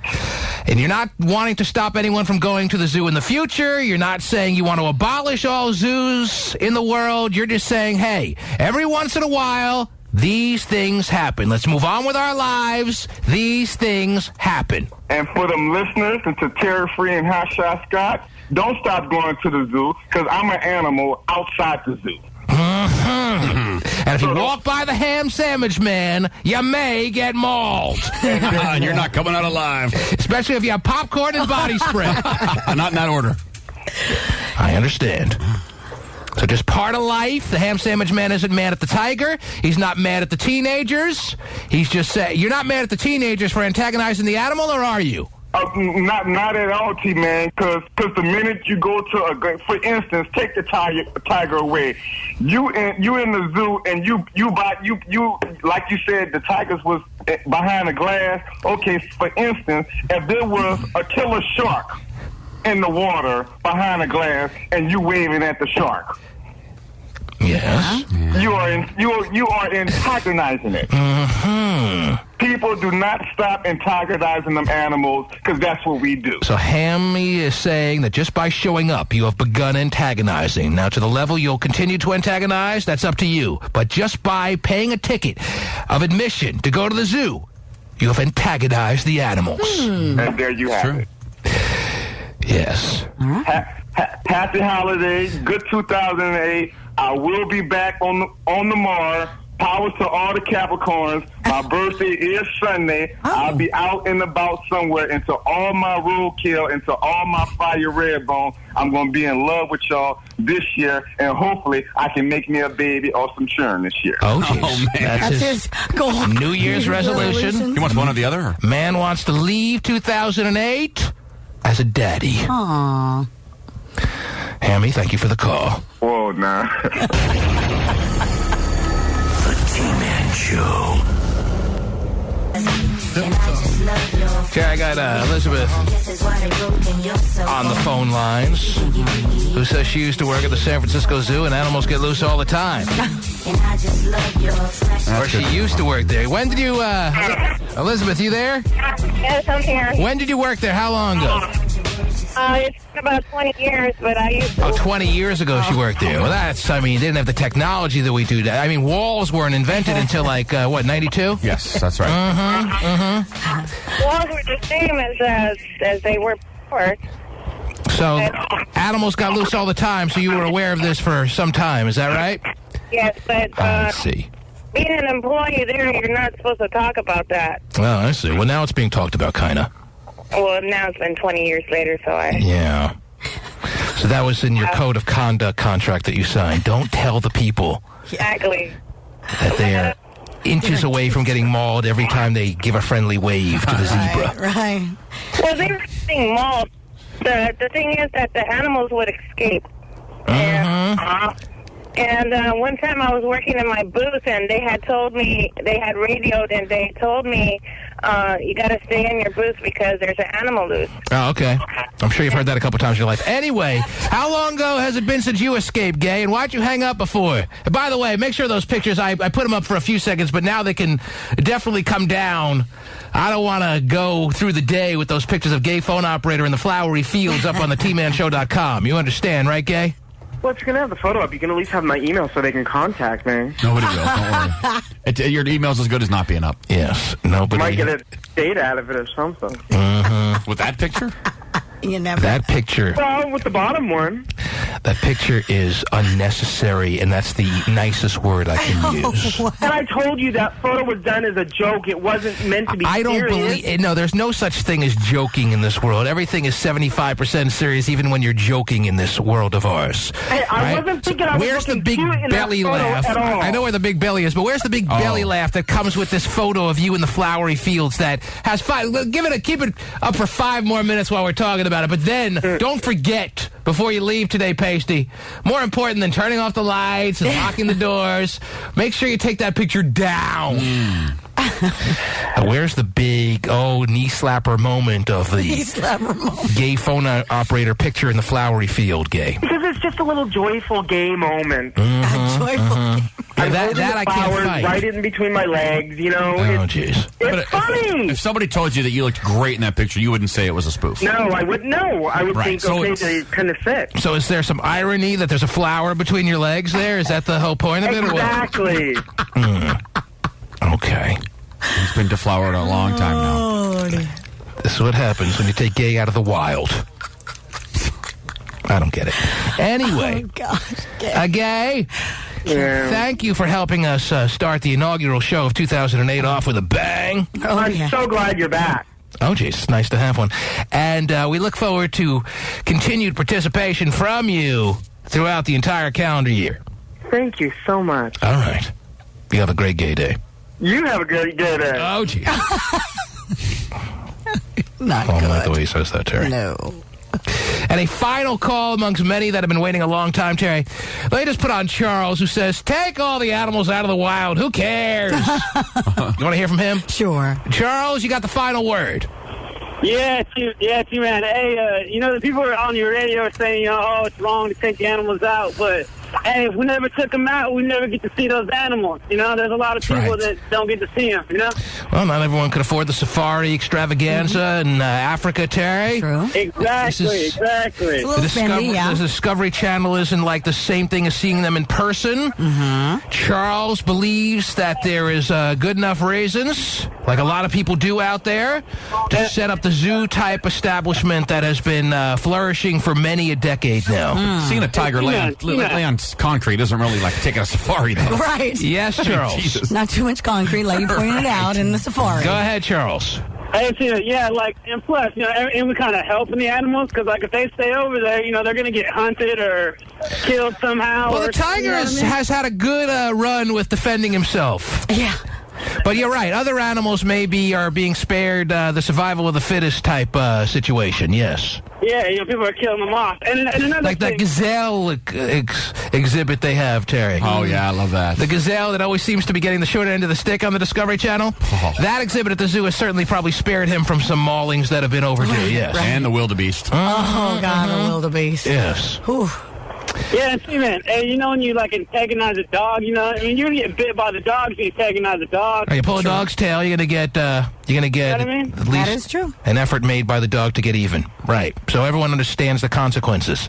But trust me, even though the consequences are understood on what goes on when you antagonize an animal, there was still no thought that these teenagers had that this tiger was capable of getting out of its zoo cage, and it shouldn't have been able to. And believe me, there has never been a higher intensified oh crap moment than the moment that tiger was starting, when they realized it was starting to be able to get free and was going after them. That's about as big as an oh crap moment as you can get in this world of ours, Terry. I say yes. Tough to find a bigger one. Yeah. Mm-hmm. All of a sudden you see it leaping, you're like, yeah, definitely. Oh crap. It's clearing the... Yeah, a best run right about now, although that doesn't seem to be doing me any good. Yes, Charles.